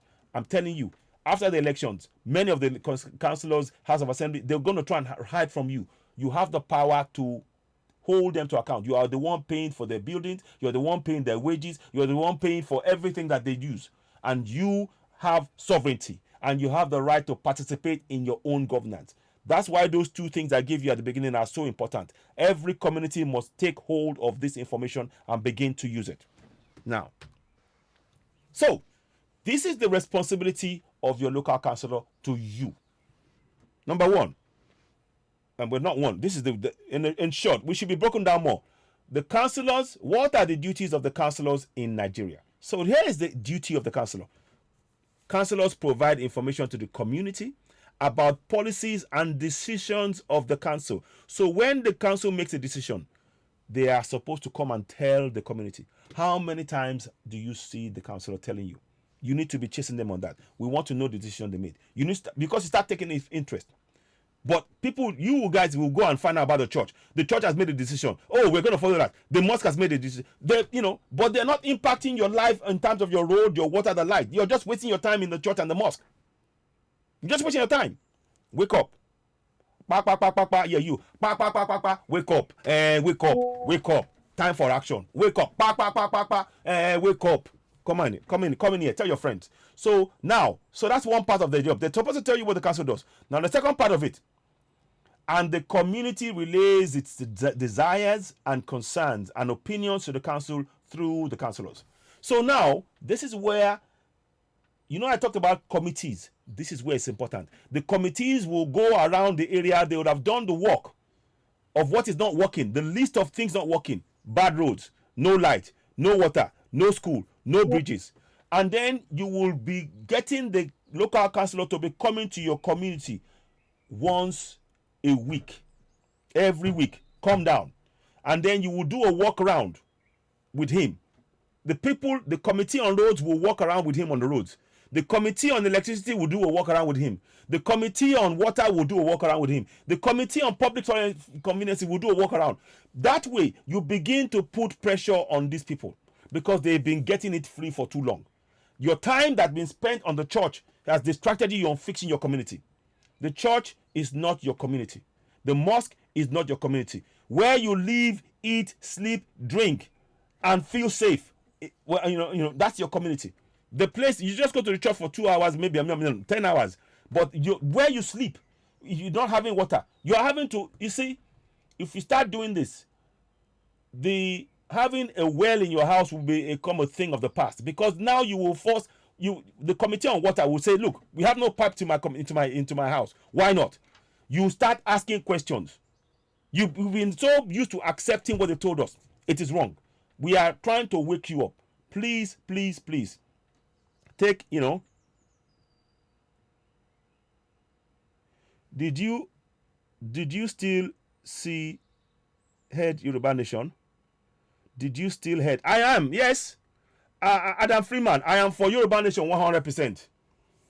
I am for Yoruba Nation 100%. Oh, let's be very clear, Adam Freeman. I am for Yoruba Nation, but what I'm telling you is we have to meet our people where they are. You saw me holding the flag. Yoruba Nation has not gone away from me. Oh, look, Yoruba Nation has not gone away from me, but we need to do this in a slightly different way. It is going to, over time, you will see it manifest. I sing in Yoruba, I do all that. So I'm showing you, Yoruba Nation is there for me. It is there. It is not going anywhere. I don't know if you can see it. Yeah, that's my Yoruba, that's my flag. I'm for Yoruba Nation. But for the next 4 years, until we make any change, we're still going to be in Nigeria. So that reality is what we're trying to manage with our people. So when our people start asking questions, we are changing their mindset. We got to start. We can't just say, I want Yoruba Nation. But what steps are we taking to get Yoruba Nation? These are part of the steps we are taking to get Yoruba Nation. I hope you understand what I'm saying. So I am for Yoruba Nation. So let's go ahead. If you see the flag behind what I'm showing you, it's Yoruba Nation. So that's why I put it there. So you understand that there is a connection to Yoruba Nation. I hope that makes sense. So let's go. So now, what I'm just showing you here is a recap of everything I said earlier on. You have the right to hold government officials and serving politicians to account as a citizen. Get comfortable to knowing that. As a citizen, you subsidize the uniform of the police officers and the army. They are using it to oppress you. You need to wake up. When you tell them, I'm the one paying for your uniform that you're using to oppress me, and you should not be doing that. Straight away, they start you start demonstrating your participating in governance. 3, as a citizen, you pay the wages of the president, vice president, senators, house of reps, state of assembly members, local government chairman, down to the councillors. You're the one paying that. These are information that our people need to know. Of course, we talked about section 14.2c. I'll come back later on to that again at the top, because I want you to see that separately. It's important. You as a citizen, you fund the buildings used by politicians such as National Assembly, State of Assembly, local government offices. These are the things that you pay for as a citizen. So as a citizen, we need this information to reach our people. And we have to get our people comfortable in knowing that fact and be able to use it to demand for their right. That's what we need to do now. Now it's not about talking. Now we need you to. We want to teach you how you can fish yourself. We don't want to give you fish anymore. So we are teaching you. Everything we're doing now is to make you be independent, to become your own fisherman. When you want fish, you go to the lake and to the sea. You fish. And how do you do that? By taking these actions. It is time we start doing that collectively. And it has to be done as a collective. Each community must become active. The community has been asleep. It's time to wake you up to go for what is yours. So you as a citizen have the right to collectively go to the House of Assembly to question why local government funds are being withheld. You have that right. You have that right. So this is what I'm trying to tell you before. Let me go and show you this quickly. I showed you this. These funds, they are still in the hands of the local government, of the State House of Assembly members and the governors. If you do not speak up and demand it, the road you want, the light, the road, schools, the bridge, it won't materialize. That money they used to give to their girlfriends on holiday because you're not playing your part, which is participating in your governance. So you need to participate. The funds are there. The funds that we're giving here can never match. The funds that we send from diaspora would never match what you have in there. 8.43 billion. That's a lot of money. And that's I think that's even every 3 months or something like that. I'm not quite sure the breakdown, but there's something that it's a lot that you get. That because you're not asking questions, it's been looted. It's time to participate in your governance. Let's start there. So in closing on this particular topic, I hope you found this useful. I hope you're finding this of benefit. Do give us thumbs up, like, share, give it to people. Now, I'll go and read 14.2c, 2a, and 2c to you in a bit. I want you to now begin in your community to start demonstrating this kind of knowledge. So this man here, he questions the police officers because he has a right to do so. Remember, he pays for their uniform. They are working for him. And that is what our people must understand, that the people who are in government, they are working for we, the people. We are not their servants. They are working for us. We are paying for their wages. We tell them. So let's listen to what this man did as an example. Then we can wrap it up a little bit. Have any authority to stand here and be stopping Okada people? Yeah, authority will only let my dog Okada throw me by. Just because you are in uniform. You are just using the uniform to oppress people. No? So, no. The question I'm asking you have uniform level. Just tell me, this is the authority I have. This is the law that gives me the authority to be stopping people. To be stopping. You see, because they don't have any authority, because they know they're being illegal, they have to walk away. And that is what we need to start doing as a community. As a community, we need to begin to hold them to account. No more talking. So after this election, you need to begin to participate in your own governance. So let me just go back on that point again to show you what I mean. So this is a good example of what we need to begin to do as a community. So let me go back to the top. I want to show you this. Every community, like I said, put it on the wall of your community. Section 14.2a. Every community has sovereignty. Every community has sovereignty. It's the combination of that sovereignty together that gives power to the federal government to run the nation on our behalf. You still have the sovereignty. And that is what it calls sovereignty belongs to the people of Nigeria. So when you're a people of Nigeria, that means your community has sovereignty, from whom the government, through this constitution, derives all its powers and authority. So your community has powers. So within your community, you have the power to ensure that you have the road you want, the schools you want, the things you want happens because of your sovereignty. And you can exercise it by going to the second part, section 14.2c. Participation by the people in the government shall be ensured in accordance with the provisions of the Constitution. Now, you now demonstrate your sovereignty by holding those officials who are working for you. Your local councillor is working for you. Your local chairman is working for you. Your House of Assembly is working for you. Your House of Reps is working for you. Your State of Assembly, they are working for you. And you need to begin to hold them to account. You need to exercise that collectively. That is where you will see the change. You won't see this change happen in any church. You won't see this change happen in any mosque. The funds, like I said, the funds are there. But if you do not start asking questions, nothing will change. And I'm here to I will be saying this on as many programs as I can till as many people get it. And also, furthermore, I urge every community now. I want to, if you want me, when you have a community meeting, and I'm happy, send me an invite, and I'll join you. We will put your committee meeting, we will put it on broadcast via Zoom. And people who want to watch and follow can join the Zoom. Get in touch so that you can learn how to carry out your own local government yourself. Because that's what we need to do now. And we can even do training with you guys from one community to the next. So that is what we need to do now. Now it's no longer about talking. Now it's no longer about praying. We have the tools. We have the know-how. We need to apply it. Apply it. You cannot apply this in a church. You cannot apply this in a mosque. You cannot apply it in a church. You cannot apply it in a mosque. You cannot apply it anywhere else. The only place this will work is when the community comes together. The things you need in your community, you have the powers to get it. The funds are being provided. You need to go together. You need to begin to prepare yourselves to go to the House of Assembly that you paid for and demand that the funds that is supposed to be released to your community is released. Because when you start doing that, when you start playing your part in your governance, we can make a change. Then we can go to the next step for referendum. We're not ready for referendum. I'm sorry. I don't see it until we see the participation by the people. We're not ready for referendum. We're not. I don't believe in telling you lies. I want Yoruba Nation, but we're not there yet. To get Yoruba Nation, firstly, the people must begin to participate in their own local government. There is no evidence of that. Because when we get Yoruba Nation, that is what will need to happen as well. You need to continue participating in your own governance. You're not going to just wait there for somebody else to come and do it. You need to participate. So, ladies and gentlemen, I hope you found this beneficial. Please do share.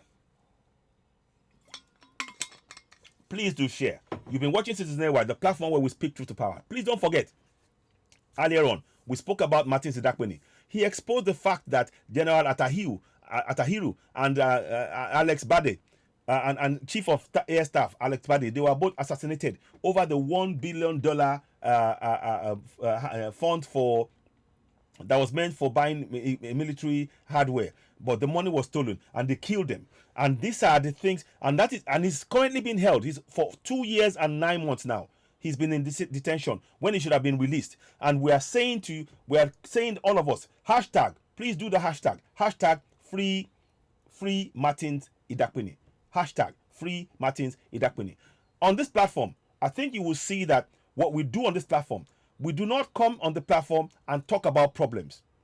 We come on the platform and offer and prefer solutions.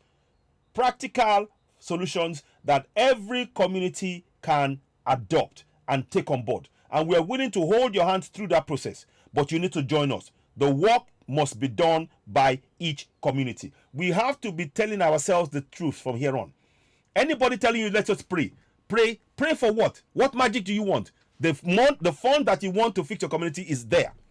The infrastructure, the resources that you want in your land, that many people want, is there. The power that you need to a certain extent to hold people to account is there. All we need to do is to put all of this together. And we are here to encourage you. Every community must do this. Every community. If you are complaining of bad roads, but you are spending 20 hours in the church and 0 hours in the community association to ensure that that road is fixed by your local councillor, your local chairman, your state of assembly member, your House of Reps, your senators, then you're kidding yourself. You're not serious. I'm sorry to say it, you're not serious. We need to really exercise the powers we currently have. Let us exercise that power and let's see how far it goes.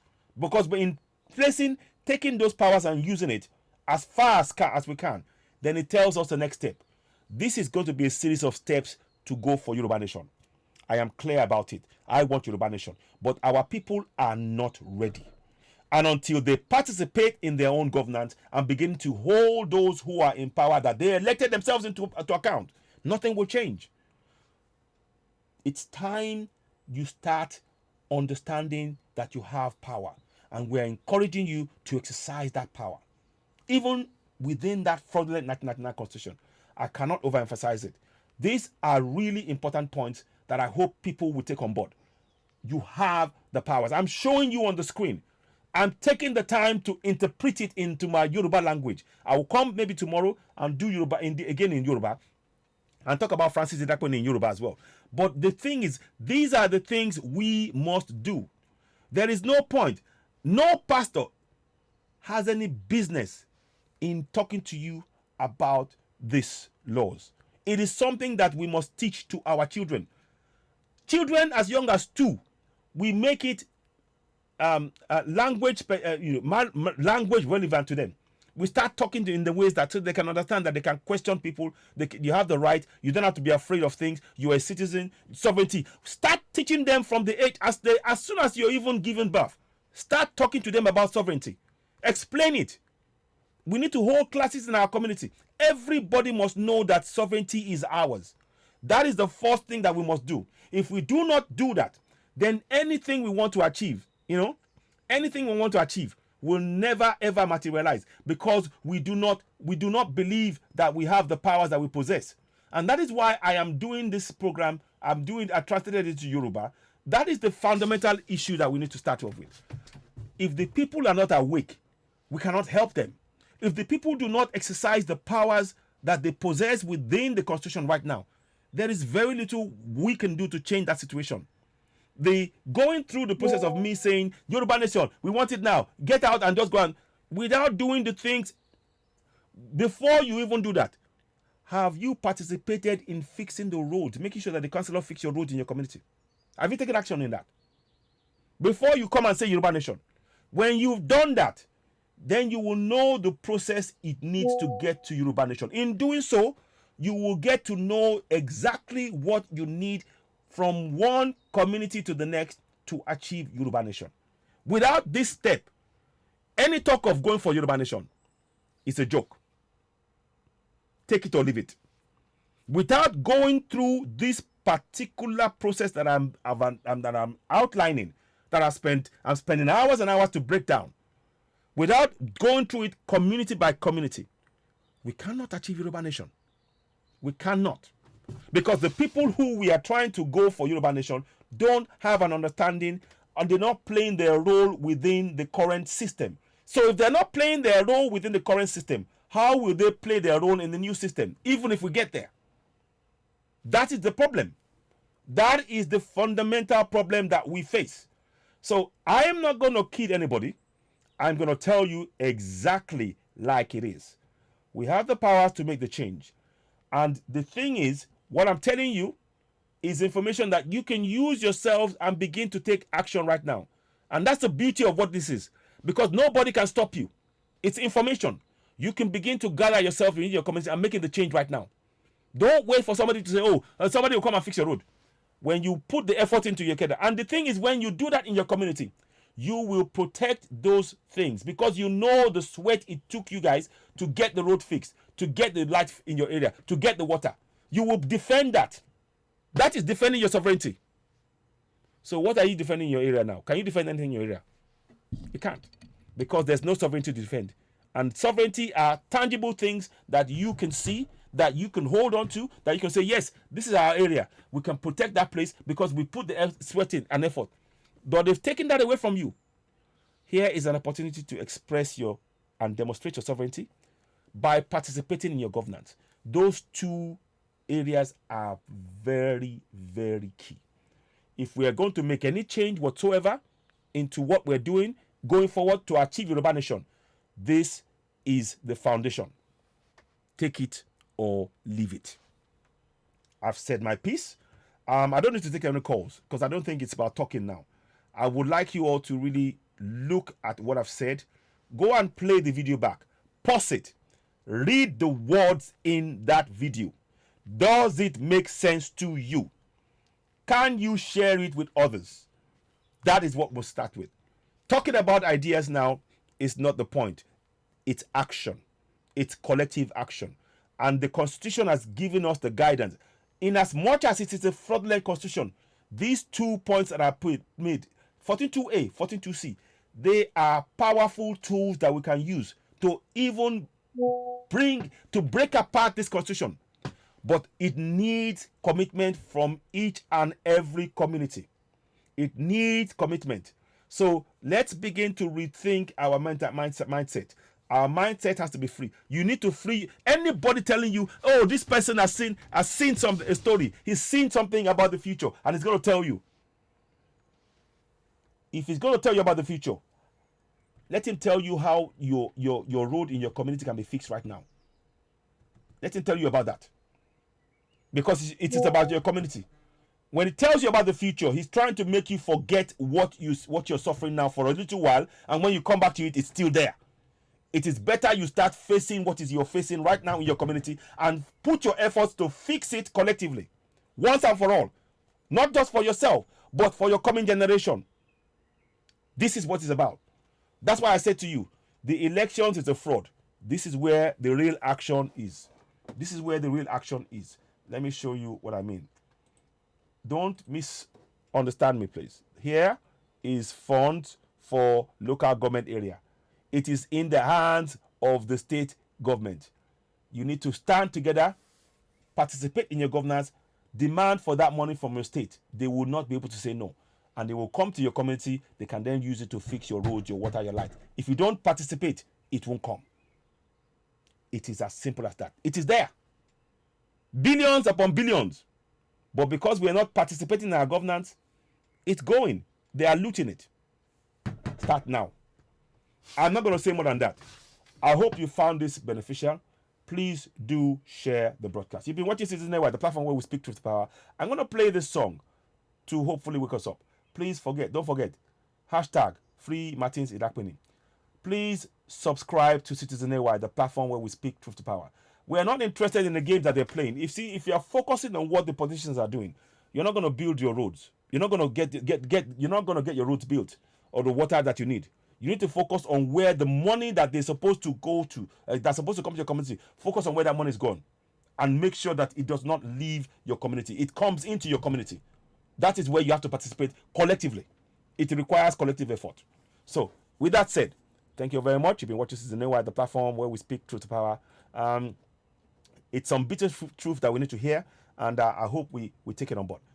Let's play this song. You can download How Long Will I Go to Suffer from iTunes or Spotify, and please help us. But the best thing you can do for us is to subscribe to Citizen AY backup channel on YouTube. Go ahead and do so now. Help us reach more people. These are really important key information you will not see anywhere else. I kid you not. You will not see this information anywhere else. We're taking the time to break down the Constitution to actually make it useful for those on ground now. You can start now. The beauty of the information we're providing for you now is you can start now. You don't even need to shout to anybody. You need to go together in your community. Come together. Begin to look at this information. Ask questions. Begin to question those you elect into office. That is your role. Participation in governance is questioning those in power. 14.2c of the 1999 Constitution. That 1999 Constitution. Start exercising that power. Let us start from there. You've been watching this now. Here we go. How long will I go to suffer? Listen.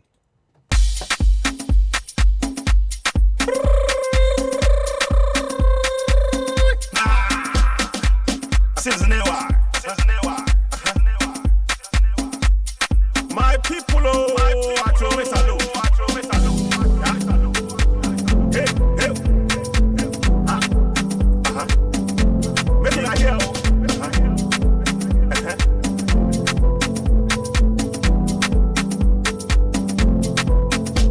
How long?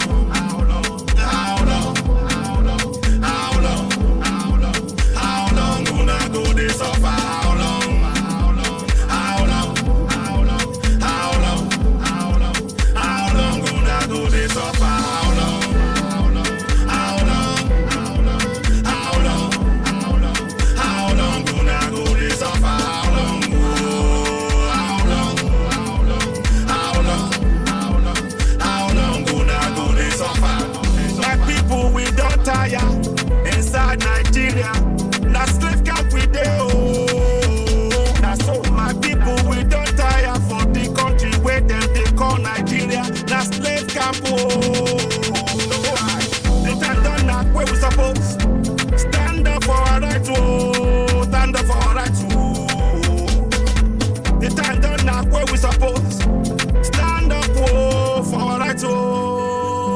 self-determination.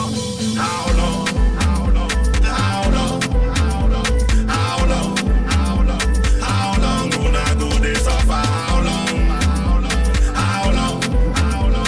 How long? How long? How long gonna go this suffer? How long? How long? How long? How long? How long? How long gonna go this suffer? How long? How long? How long? How long? How long gonna go this suffer? Abdul Salam na fake man. Now he put that constitution for your head, yo. So Abdul Salam na fake man. Na military man can't tell you na say una get constitution. No be lie, na lie, yo. Na fake, na fraud, oh. That constitution. Now him then they claim close to now, yo. Make una wake up, make una wake up. Sharp, sharp. How long? How long? How long? How long gonna go this suffer? How long? How long? How long? How long gonna go this suffer? How long? How long? How long? How long gonna go this suffer? How long? How long? How long? How long gonna go this suffer? My people, I won't make una know say oh. Self-determination, oh, now you're right, oh. Confirm. My people, I won't make una know say oh. Self-determination, now you're right, oh. Confirm. You must fight for your right. You must stand for your right. You must get up, stand up. You must tell your people for your village, for your town, for your city. Any inside country where you dey, oh. Atiku, Emilokan, or Peter Obi no be the solution. Not the solution, now it be the solution. Make una wake up, make una wake up. Wake up, time down knock. Bagam, bagam, be Yoruba man. You be Biafran. I won't make una know say self-determination. Now you're right, you. How long? How long? How long? How long? How long gonna go this suffer? How long? How long? How long? How long gonna go this suffer? How long? How long? How long? How long gonna go this suffer? How long? How long?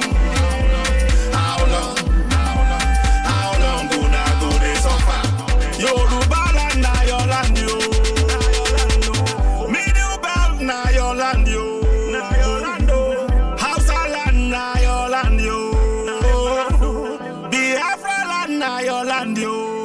No be Nigeria, no be Nigeria, no be Nigeria, no be Nigeria. La la la la. Oh.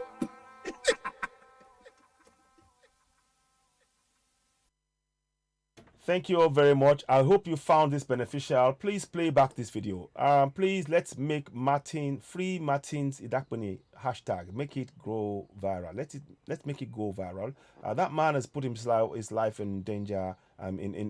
He's put his life out there. He's working for the people because he realizes that the military and everything else, they've actually what they've done is very, very wrong. It's unacceptable. It's fraudulent. Nobody's going to hold them to account. That is why he's trying to, raise the alarm. So please, what you can do, hashtag free Martins Idakpini. It's very, very important. I hope you can share that. Let me just check. Did I put that in there? Is that it? I don't know. One second. Let me just check. Oh, no. Okay. No. Yeah, embezzle. Okay. So, but free Martins Idakpini. You can see it on the screen. Please go ahead and do that. Help us raise the awareness. We thank you very much for your support. I'll be back later on, maybe, and they're expecting us to do this broadcast also in the Yoruba version. For our time, so Yoruba. Ẹ jẹ́ má gbàgbé o, ẹ ó ṣe pàtàkì. Ìwé òfin yẹn ti ilẹ̀ Nàìjíríà yẹn. A nílò ẹ̀ láti káwọn èèyàn wa ká bẹ̀rẹ̀ sí ní kópa nínú ìjọba. Ó ṣe pàtàkì ká dẹ̀ lo àṣẹ àwọn méjèèjì yẹn. Tá a bá gbé ìgbésẹ̀ yẹn, a lè gba òmìnira tá a fẹ́.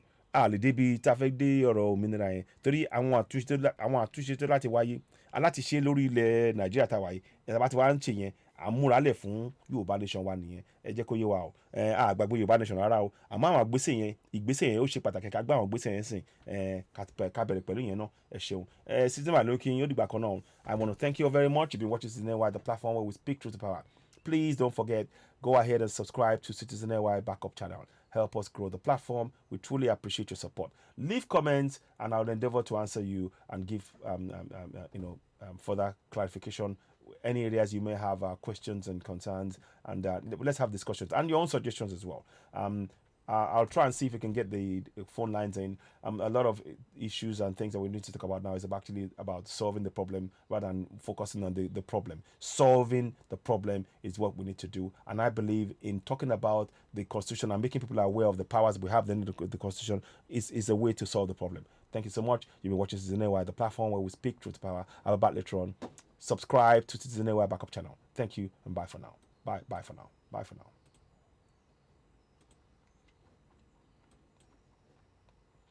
Okay, for those of you on YouTube, don't forget to subscribe to Citizen Wide backup channel. Thank you very much. You've been watching Citizen Wide, the platform where we speak truth to power. I'll be back later on. Thank you and bye for now. Bye.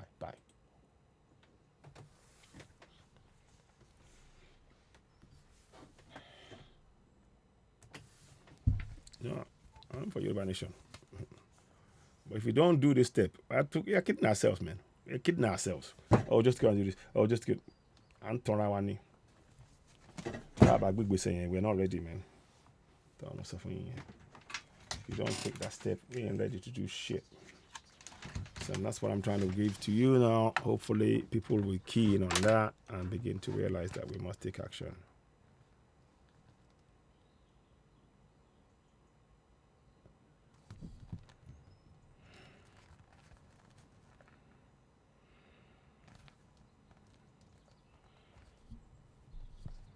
Okay.